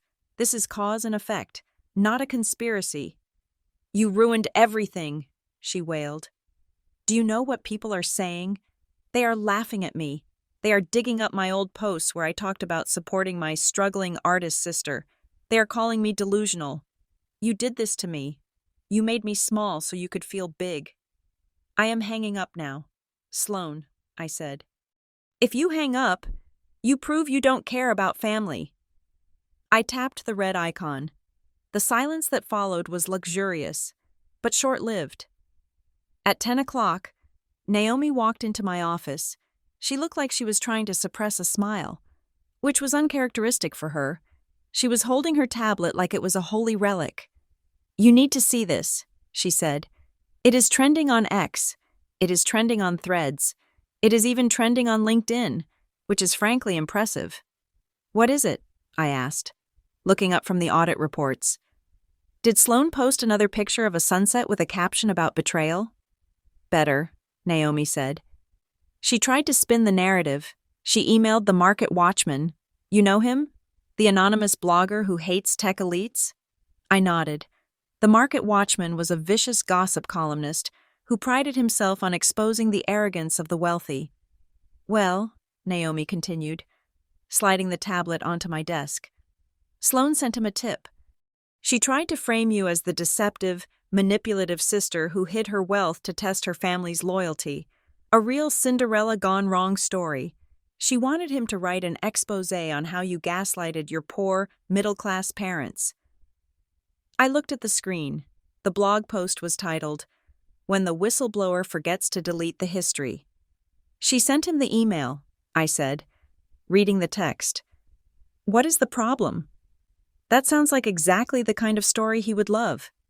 Read the second paragraph, Naomi pointed out. She forwarded him an email chain to prove you were sisters. She wanted to show him the dates, but she forgot to expand the hidden replies at the bottom of the thread. I scrolled down. There, embedded in the forwarded message, a digital fossil from 2 years ago, was an exchange between Sloan and her then-boyfriend. From Sloan Parker to Mark D. Date, November 12, 2023. Subject, Thanksgiving plans. Ugh, we have to bring Abigail. She is such a liability. I'm going to tell Mom to seat her at the kids' table or something. She is depressing to look at. Just a total loser who cannot get her life together. I honestly wish she would just move to Portland so I didn't have to pretend to care about her little computer hobbies. It is embarrassing to be related to her. My breath hitched. I remembered that Thanksgiving. Sloan had hugged me at the door and told me she was so glad I could make it. The blogger published it? I asked. He published all of it, Naomi said, with the caption, Source tries to paint tech mogul as villain. Accidentally reveals she has been the villain all along. The internet is eating her alive. Abigail, they are not calling her a victim. They are calling her the wicked stepsister. I felt a strange mixture of vindication and pity. Sloan wanted fame. She wanted to be discussed. Well, she had her wish. She was now the main character of the day, but the genre was a tragedy, not a romance. It gets worse, Naomi said gently. Or better, depending on your perspective. Evan saw it. I looked up. And? He has moved out of their apartment. How do you know? He told the internal investigators, Naomi said. He is downstairs right now, finishing his interview with the compliance team. He told them his current address is a hotel in downtown Seattle. I stood up and walked to the window. The rain had stopped, leaving the city scrubbed clean and bright. Bring me the final investigation report, I said. I want to close this chapter before lunch. 20 minutes later, the head of internal audit sat across from me. He laid out the timeline of the data leak with forensic precision. It is confirmed, he said. Evan Kessler did not access the file. He did not share his password. However, he did create a culture of lax security by verbally sharing project code names with his partner. The actual breach was committed by Jessica Vance, using a supervisor's override key she stole from a Post-it note. And the motive? I asked. Jessica confessed, he said. She claims Sloan Parker pressured her. Sloan told her that she was planning a surprise PR blast for Evan to celebrate his big project. She told Jessica that she needed the details to make the press release accurate. Jessica thought she was helping. She thought she was part of a romantic gesture. I shook my head. It was so clumsy, so desperate, Sloane trying to play publicist for a deal she didn't understand, using a junior employee as a pawn. Terminate Jessica, I said, but do not mark her file as ineligible for rehire in the industry. Mark it as termination for cause, security violation. She was manipulated. She made a mistake, but she is young. I do not want to destroy her life. She just needs to learn that in this business. Gullibility is fatal. And Mr. Kessler? Keep him on administrative leave for 2 more weeks, I decided. Then reinstate him on a probationary contract. Demote him 1 level. Strip his management responsibilities for 6 months. Let him code. Let him work with the machines. If he has an ego problem, 6 months of grunt work will cure it. If he quits, he quits. Understood, the auditor said. The board will be pleased. It shows we are rigorous, but not vindictive. The auditor left. I sat alone in the silence of my office. Then, my personal cell phone buzzed. It was a text from my mother. Mom, come home immediately. This is an emergency.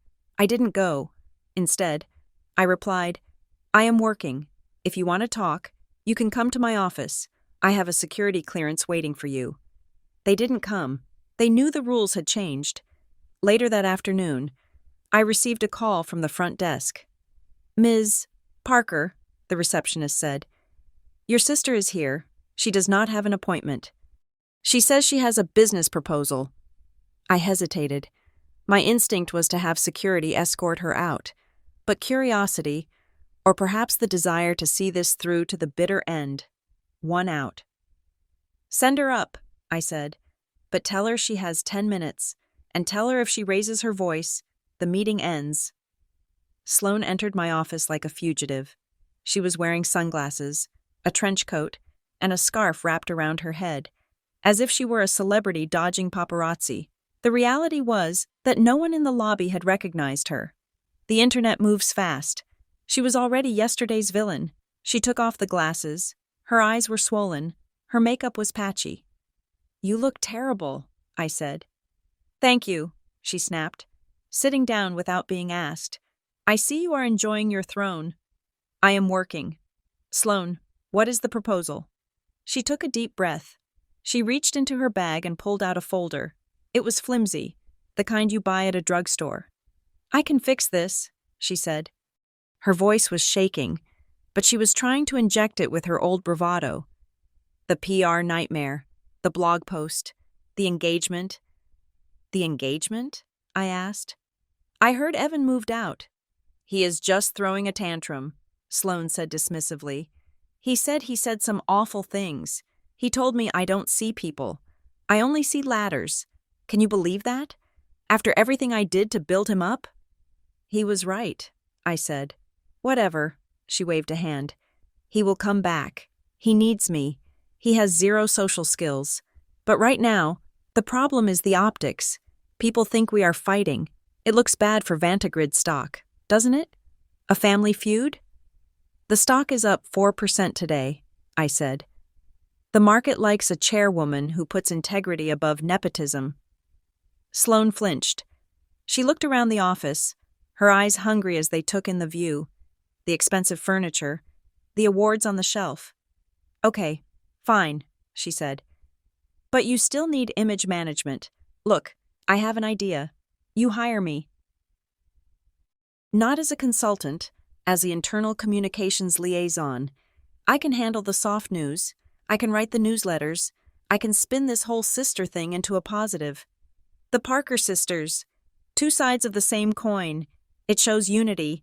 It makes the hate comments go away. I stared at her. She was bargaining.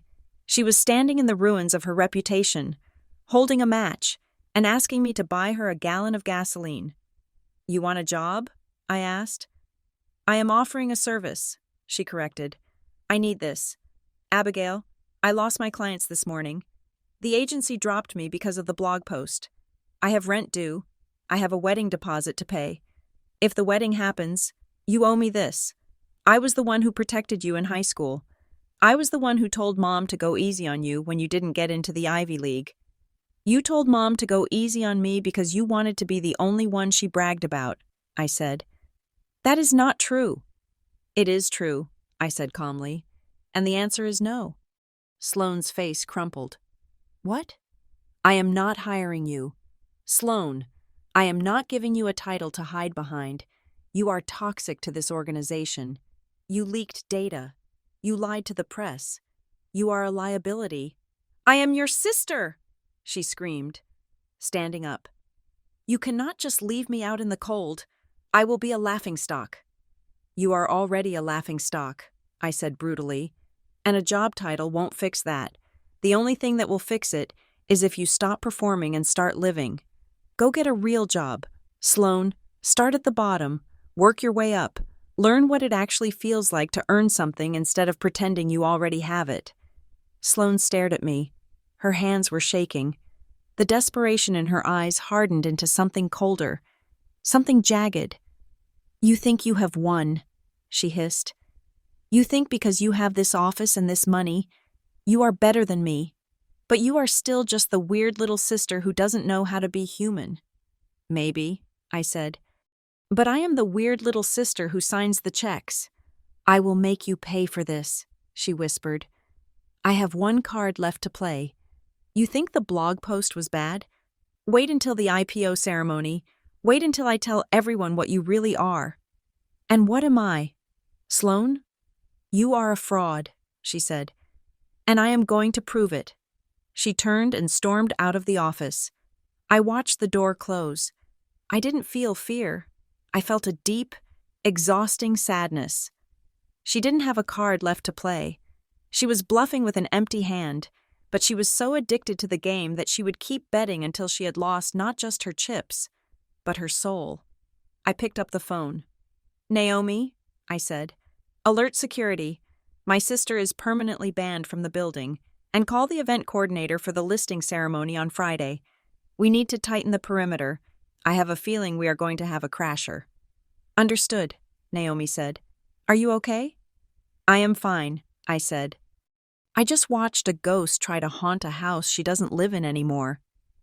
I turned back to my computer. The work was still there. The numbers were still real. And unlike Sloane, they never lied to me. Friday was coming, the day we would ring the bell, the day the world would officially see me, and I knew, with absolute certainty, that Sloane would try to stand in front of the camera one last time. Let her come. I was done hiding. The 72 hours leading up to a public listing are not measured in time, but in caffeine intake and the erosion of the human soul. We were taking Vantagrid's subsidiary, Vanta X, public on the North Atlantic Exchange. It was a fictional name for a very real shark tank, and the sharks were hungry. My office had become a bunker. The floor was littered with red-line drafts of the S1 filing, empty espresso cups, and the shredded remains of my sleep schedule. I had 3 lawyers sleeping in the conference room down the hall. Naomi was running on an IV drip of sheer willpower. We were pricing the shares at $42, valuing the subsidiary alone at $3 billion. It was the kind of money that altered gravity.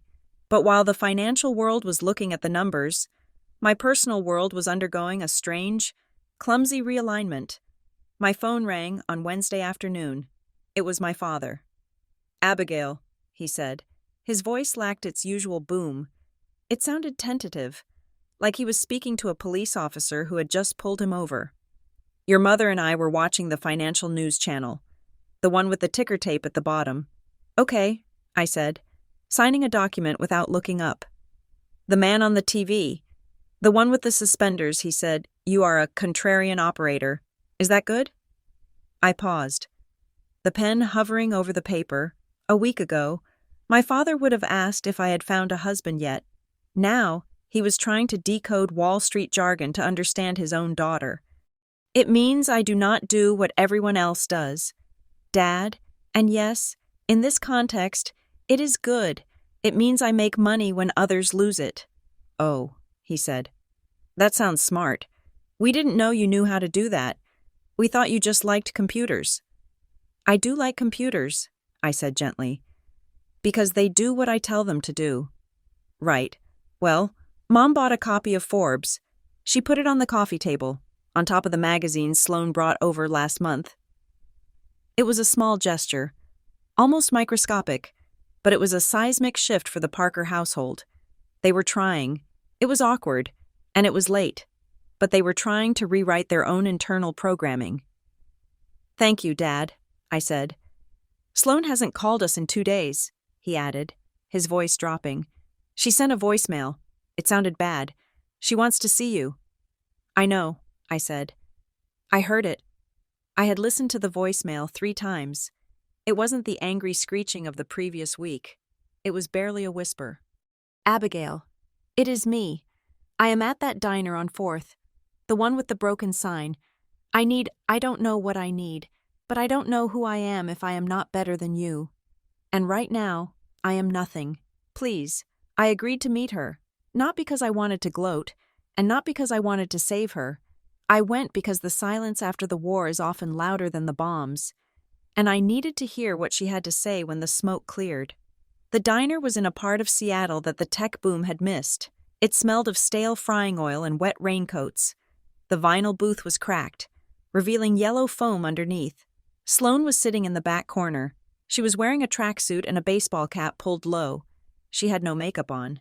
For the first time in my life, I saw the lines around her eyes and the gray dullness of her skin. She looked her age. She looked 32 going on 100. I sat down opposite her. I didn't order anything. "You look tired," she said, staring at her hands. Her nails, usually manicured to perfection, were chipped. "I am taking a company public in 48 hours. Sloan, I am exhausted." She let out a dry, humorless laugh. "Right. The listing. The big day." She finally looked up at me. Her eyes were red-rimmed. "I hate you. You know, I tried to stop hating you this morning, but I couldn't. It is like a reflex." "I know," I said. "It is easier to hate me than to look at yourself." "I looked at myself," she whispered. "That is the problem. I looked in the mirror yesterday after Evan moved the last of his boxes out, and I didn't see anything. I am just a collection of things I bought to impress people I don't like." She reached into her bag and pulled out a packet of papers. She slid them across the sticky table. "I didn't just lie about the job title. Abigail, it is worse." I opened the folder. It was a contract. A talent representation agreement with a boutique agency called Lux Life Management. I scanned the terms. It was a predator's contract. It promised Sloan a retainer of $5,000 a month and a signing bonus of $20,000. In exchange, Sloan had to deliver exclusive behind-the-scenes content regarding the lifestyle of the Pacific Northwest tech elite. The deliverables were specific. Item 1, access to Vantigrid executive events. Item 2, personal interviews with high-net-worth family members. Item 3, endorsement posts featuring upcoming IPO products. My blood went cold. "You signed this 3 months ago," I said. "I spent the signing bonus," Sloan confessed, her voice shaking. "I used it for the deposit on the venue for the wedding. I thought once I married Evan, I would have the access. I thought I could just drag him into photos and it would count. And I thought I could bully you into being the eccentric genius sister prop." "You sold us," I said. "You sold your family to an influencer agency. I wanted to be someone." She hissed, tears spilling over. "I have 0 skills, Abigail. I cannot code. I cannot run a board meeting. I am good at being looked at. That is all I have. And they offered me a way to monetize it.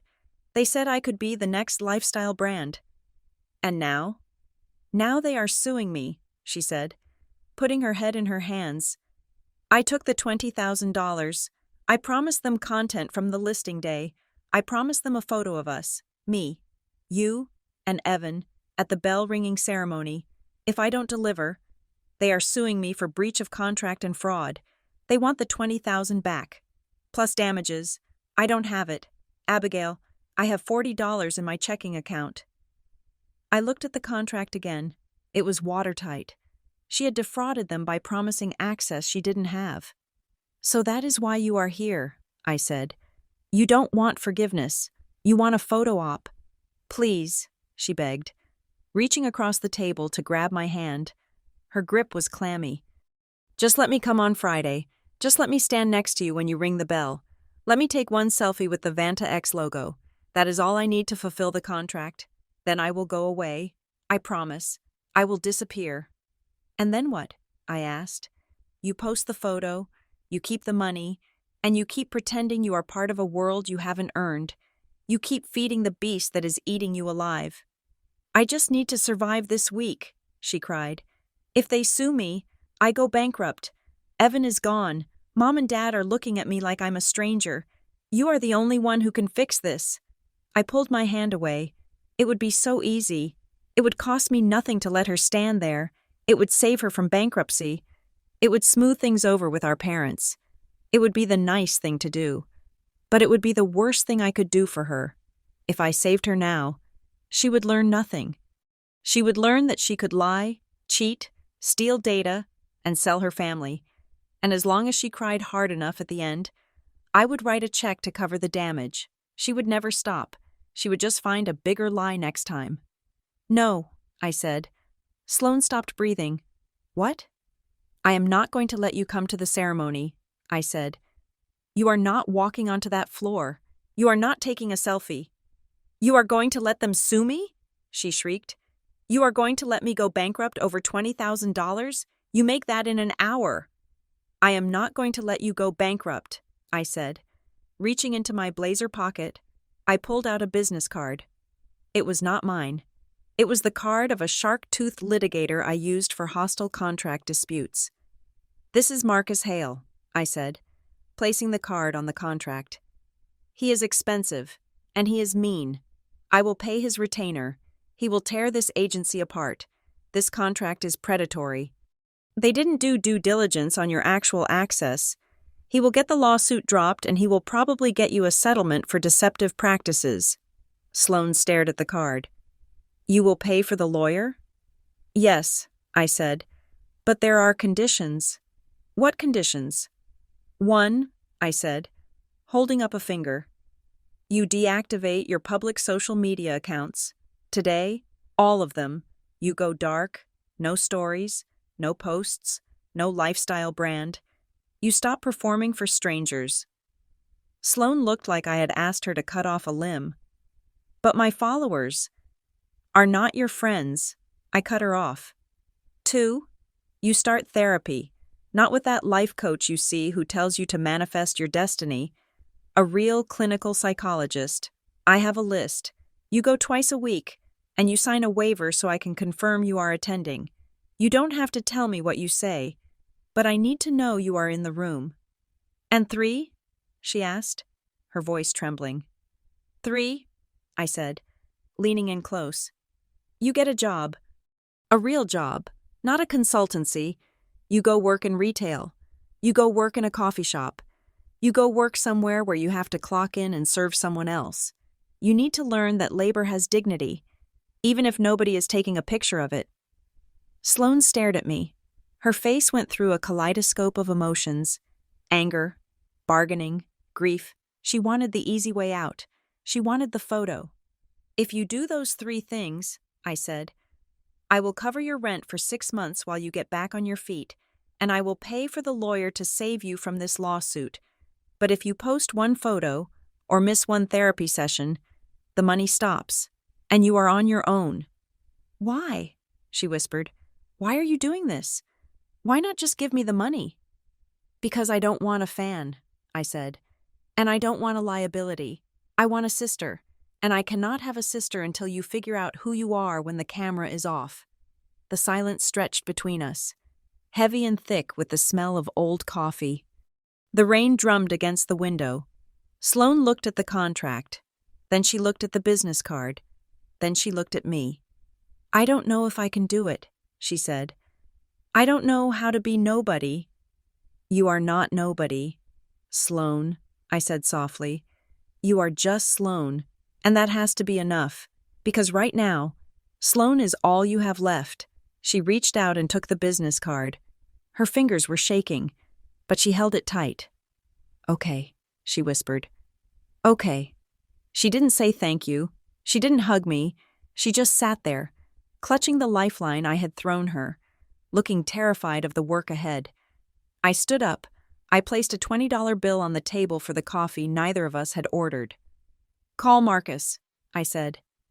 "He is expecting you." I walked out of the diner and into the rain. My driver was waiting. "Back to the office. Ms. Parker?" he asked. "Yes," I said, sliding into the warm leather seat. Back to the office. I looked out the window as we pulled away. I saw Sloane still sitting in the booth, her head bowed, a lonely figure in a harsh fluorescent light. I hadn't saved her dignity. I had stripped it down to the studs so she could finally build something that wouldn't collapse in the wind. My phone buzzed. It was a calendar notification. 24 hours to North Atlantic Exchange listing. I took a deep breath. The family drama was contained. The fires were out. Now, there was only the climb. "Step on it," I told the driver. "I have a bell to ring." The morning of the listing arrived not with the gray drizzle of Seattle, but with the harsh, artificial brilliance of the trading floor lights on the East Coast. The North Atlantic Exchange was a cathedral of noise and numbers. A place where fortunes were made and destroyed in the fraction of a second it took for a fiber optic cable to transmit a buy order. I stood on the balcony overlooking the floor. Below me, hundreds of traders moved in a chaotic swarm, their faces illuminated by the glow of monitors. Behind me, the Vanta X logo was projected onto a screen the size of a tennis court. It was green and silver, sharp and imposing. My leadership team stood in a semicircle around me. They looked nervous. The CFO was checking his watch every 30 seconds. The general counsel was smoothing a non-existent wrinkle in her skirt. Even Marcus Thorne, the CEO of the parent company, looked like he was holding his breath. I was the only one whose heart rate was steady. I adjusted the cuff of my cream-colored blazer. Today was not a day for the dark armor of the boardroom. Today was a celebration. I wanted to look like the light at the end of the tunnel. 10 minutes to the bell," Naomi whispered, appearing at my elbow. She was holding a clipboard, but her knuckles were white. "We are ready," I said. "The book is oversubscribed. The institutional investors are locked in. All we have to do is clap." "It is not the market I am worried about," Naomi said, her voice dropping so low I had to lean in to hear her. "It is the perimeter." I turned to look at her. "What is it?" "Security at the west entrance just radioed in," Naomi said. "Sloane is here." I felt a muscle in my jaw jump. "I told her she was not allowed." "She is not inside," Naomi clarified. "She is on the sidewalk, right in front of the glass doors where the VIPs enter. And she is not alone. She has a camera crew, 3 guys with professional gear, a producer. She is trying to film an intro." I closed my eyes for a brief second. Of course she was. She had ignored the ultimatum. She had ignored the threat of the lawsuit. The addiction to attention was stronger than her instinct for self-preservation. She was out there right now, trying to salvage her influencer career by crashing her own sister's biggest moment. "Security wants to know if they should remove her," Naomi said. "But there are press photographers everywhere. If we have guards dragging a woman away in handcuffs 5 minutes before the bell rings, the headline changes. It stops being about the IPO and starts being about the Vantagrid meltdown. It poses a significant image risk." I looked down at the trading floor. I looked at the countdown clock. 8 minutes. "Do not touch her," I said. "Tell security to stand down." "Abigail, you cannot let her in," Naomi hissed. "She is wired for sound. She will turn this into a circus." "I know," I said. "That is why I'm going out there." "You have 8 minutes." "I only need 2. I walked away from the balcony. I walked past the bewildered executives, past the confused PR team, and down the corridor that led to the VIP entrance. My heels struck the floor with a rhythmic precision. I was not angry. I was past anger. I was moving with the cold clarity of a surgeon who realizes the only way to save the patient is to cut out the infection. I pushed open the heavy glass doors and stepped out onto the street. The noise of the city hit me first. Sirens, traffic, the shout of pedestrians, and then the voice I knew better than my own. "And here we are," Sloane was shouting into a handheld microphone. posing in front of the building while a cameraman crouched to get the angle. She was wearing a dress that was too bright, too sequined for a morning business event. She looked frantic. This is the moment. My sister, the genius, is about to make history. And of course, I am here to support her because that is what the Parker sisters do. We show up. She spun around and saw me. For a second, she looked terrified. She froze, the smile on her face twitching like a glitching screen.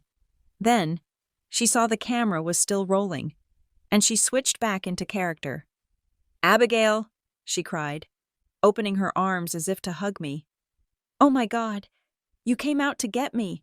I told them you would." She took a step toward me. The boom mic operator followed her. I raised one hand, palm out. Stop.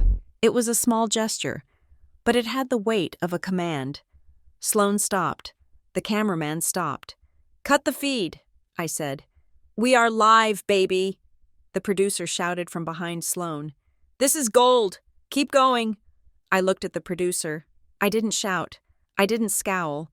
I just looked at him with the same expression I used when I looked at a line of code that wasn't compiling.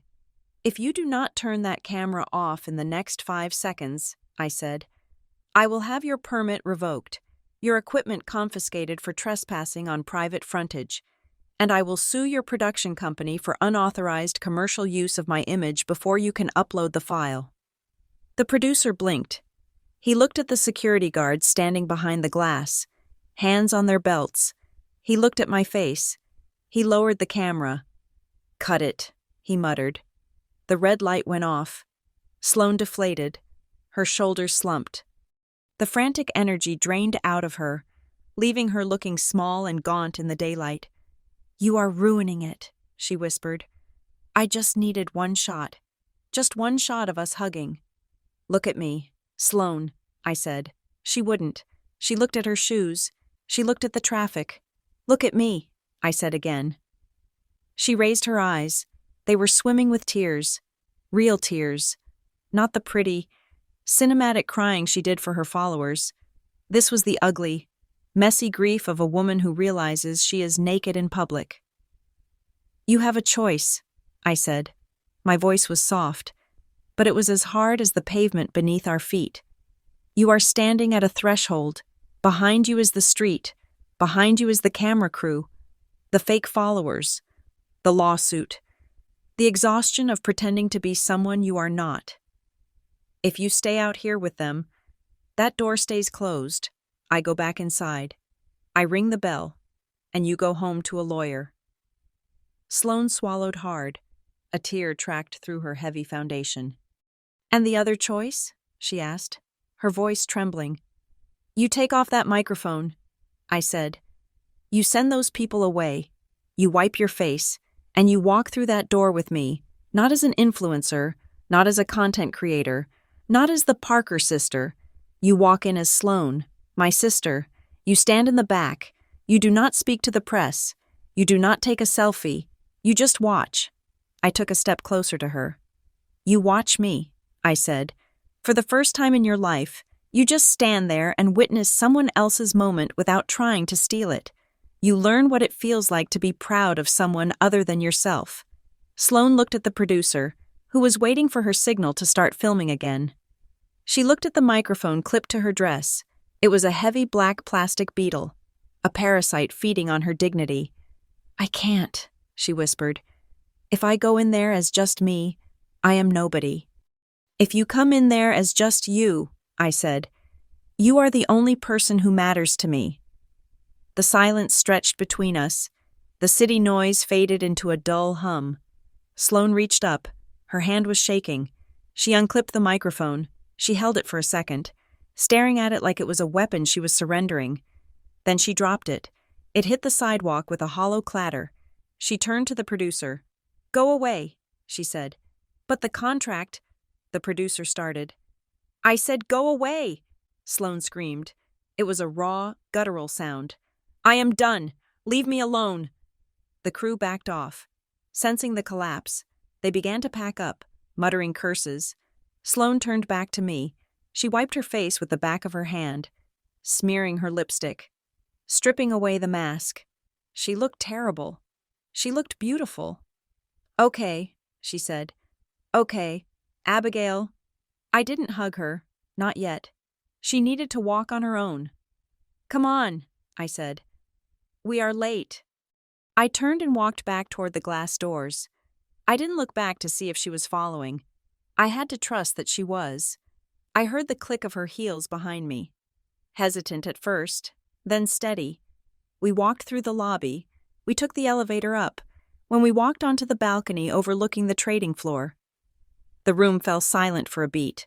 The executives looked at Sloane. They saw the smeared makeup, the gaudy dress, the lack of a badge, but they saw me standing next to her.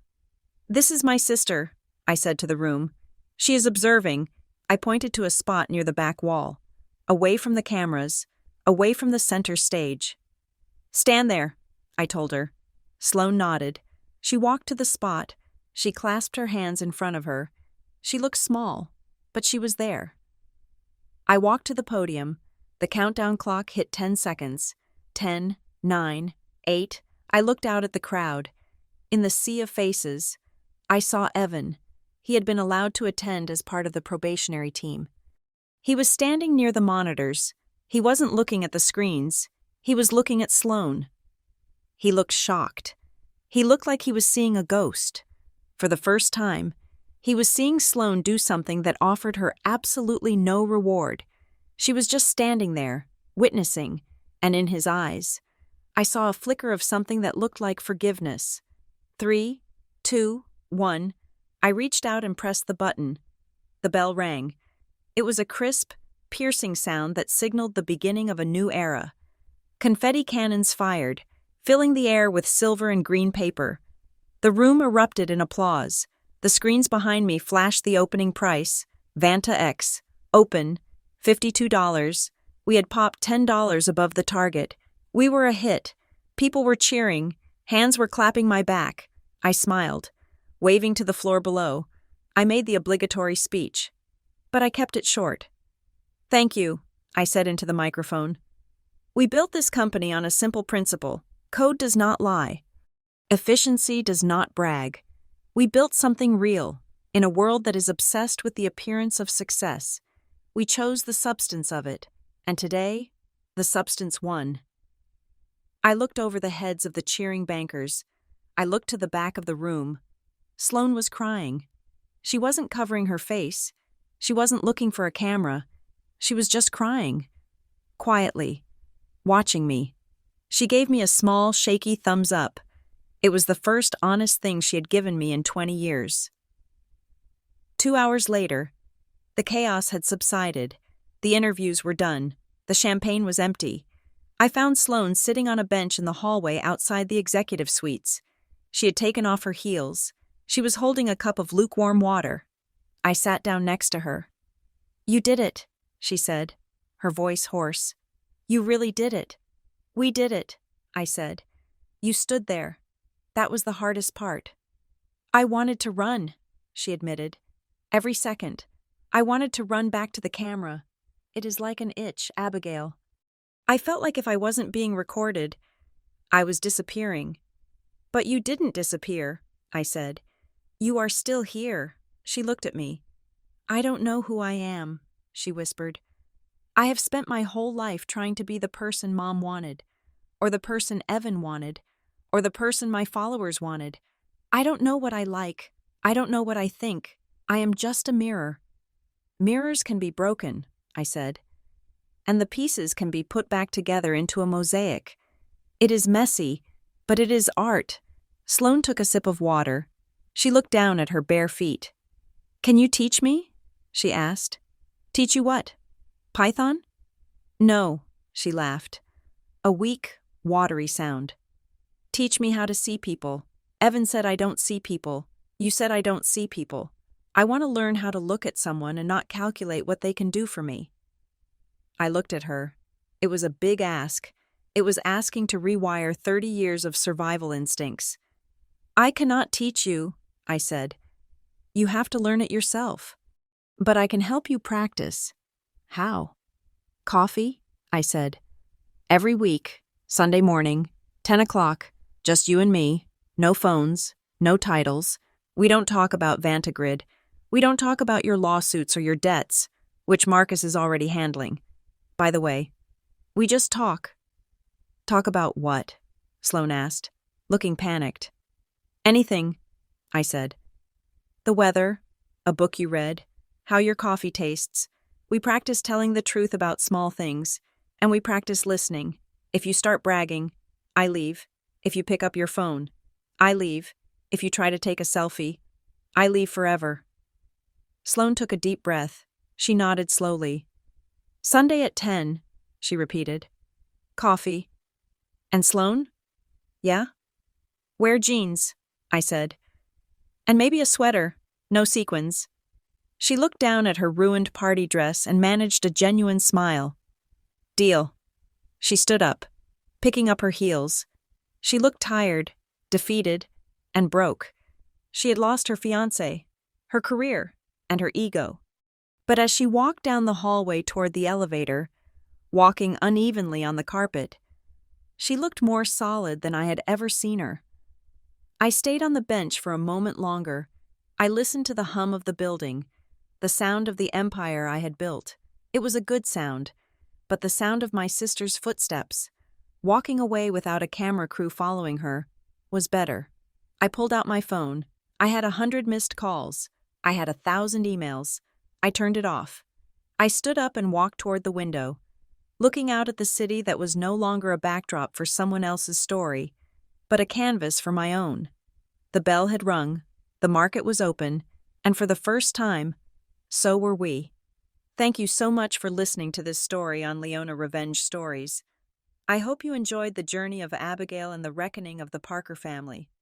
I would love to know where you are tuning in from. Please comment down below with your city or country so we can see how far this story has traveled. If you enjoyed this video, please smash that like button, hit subscribe to Leona Revenge Stories, and press the hype button to help this story reach even more people. Your support means the world to us. See you in the next drama.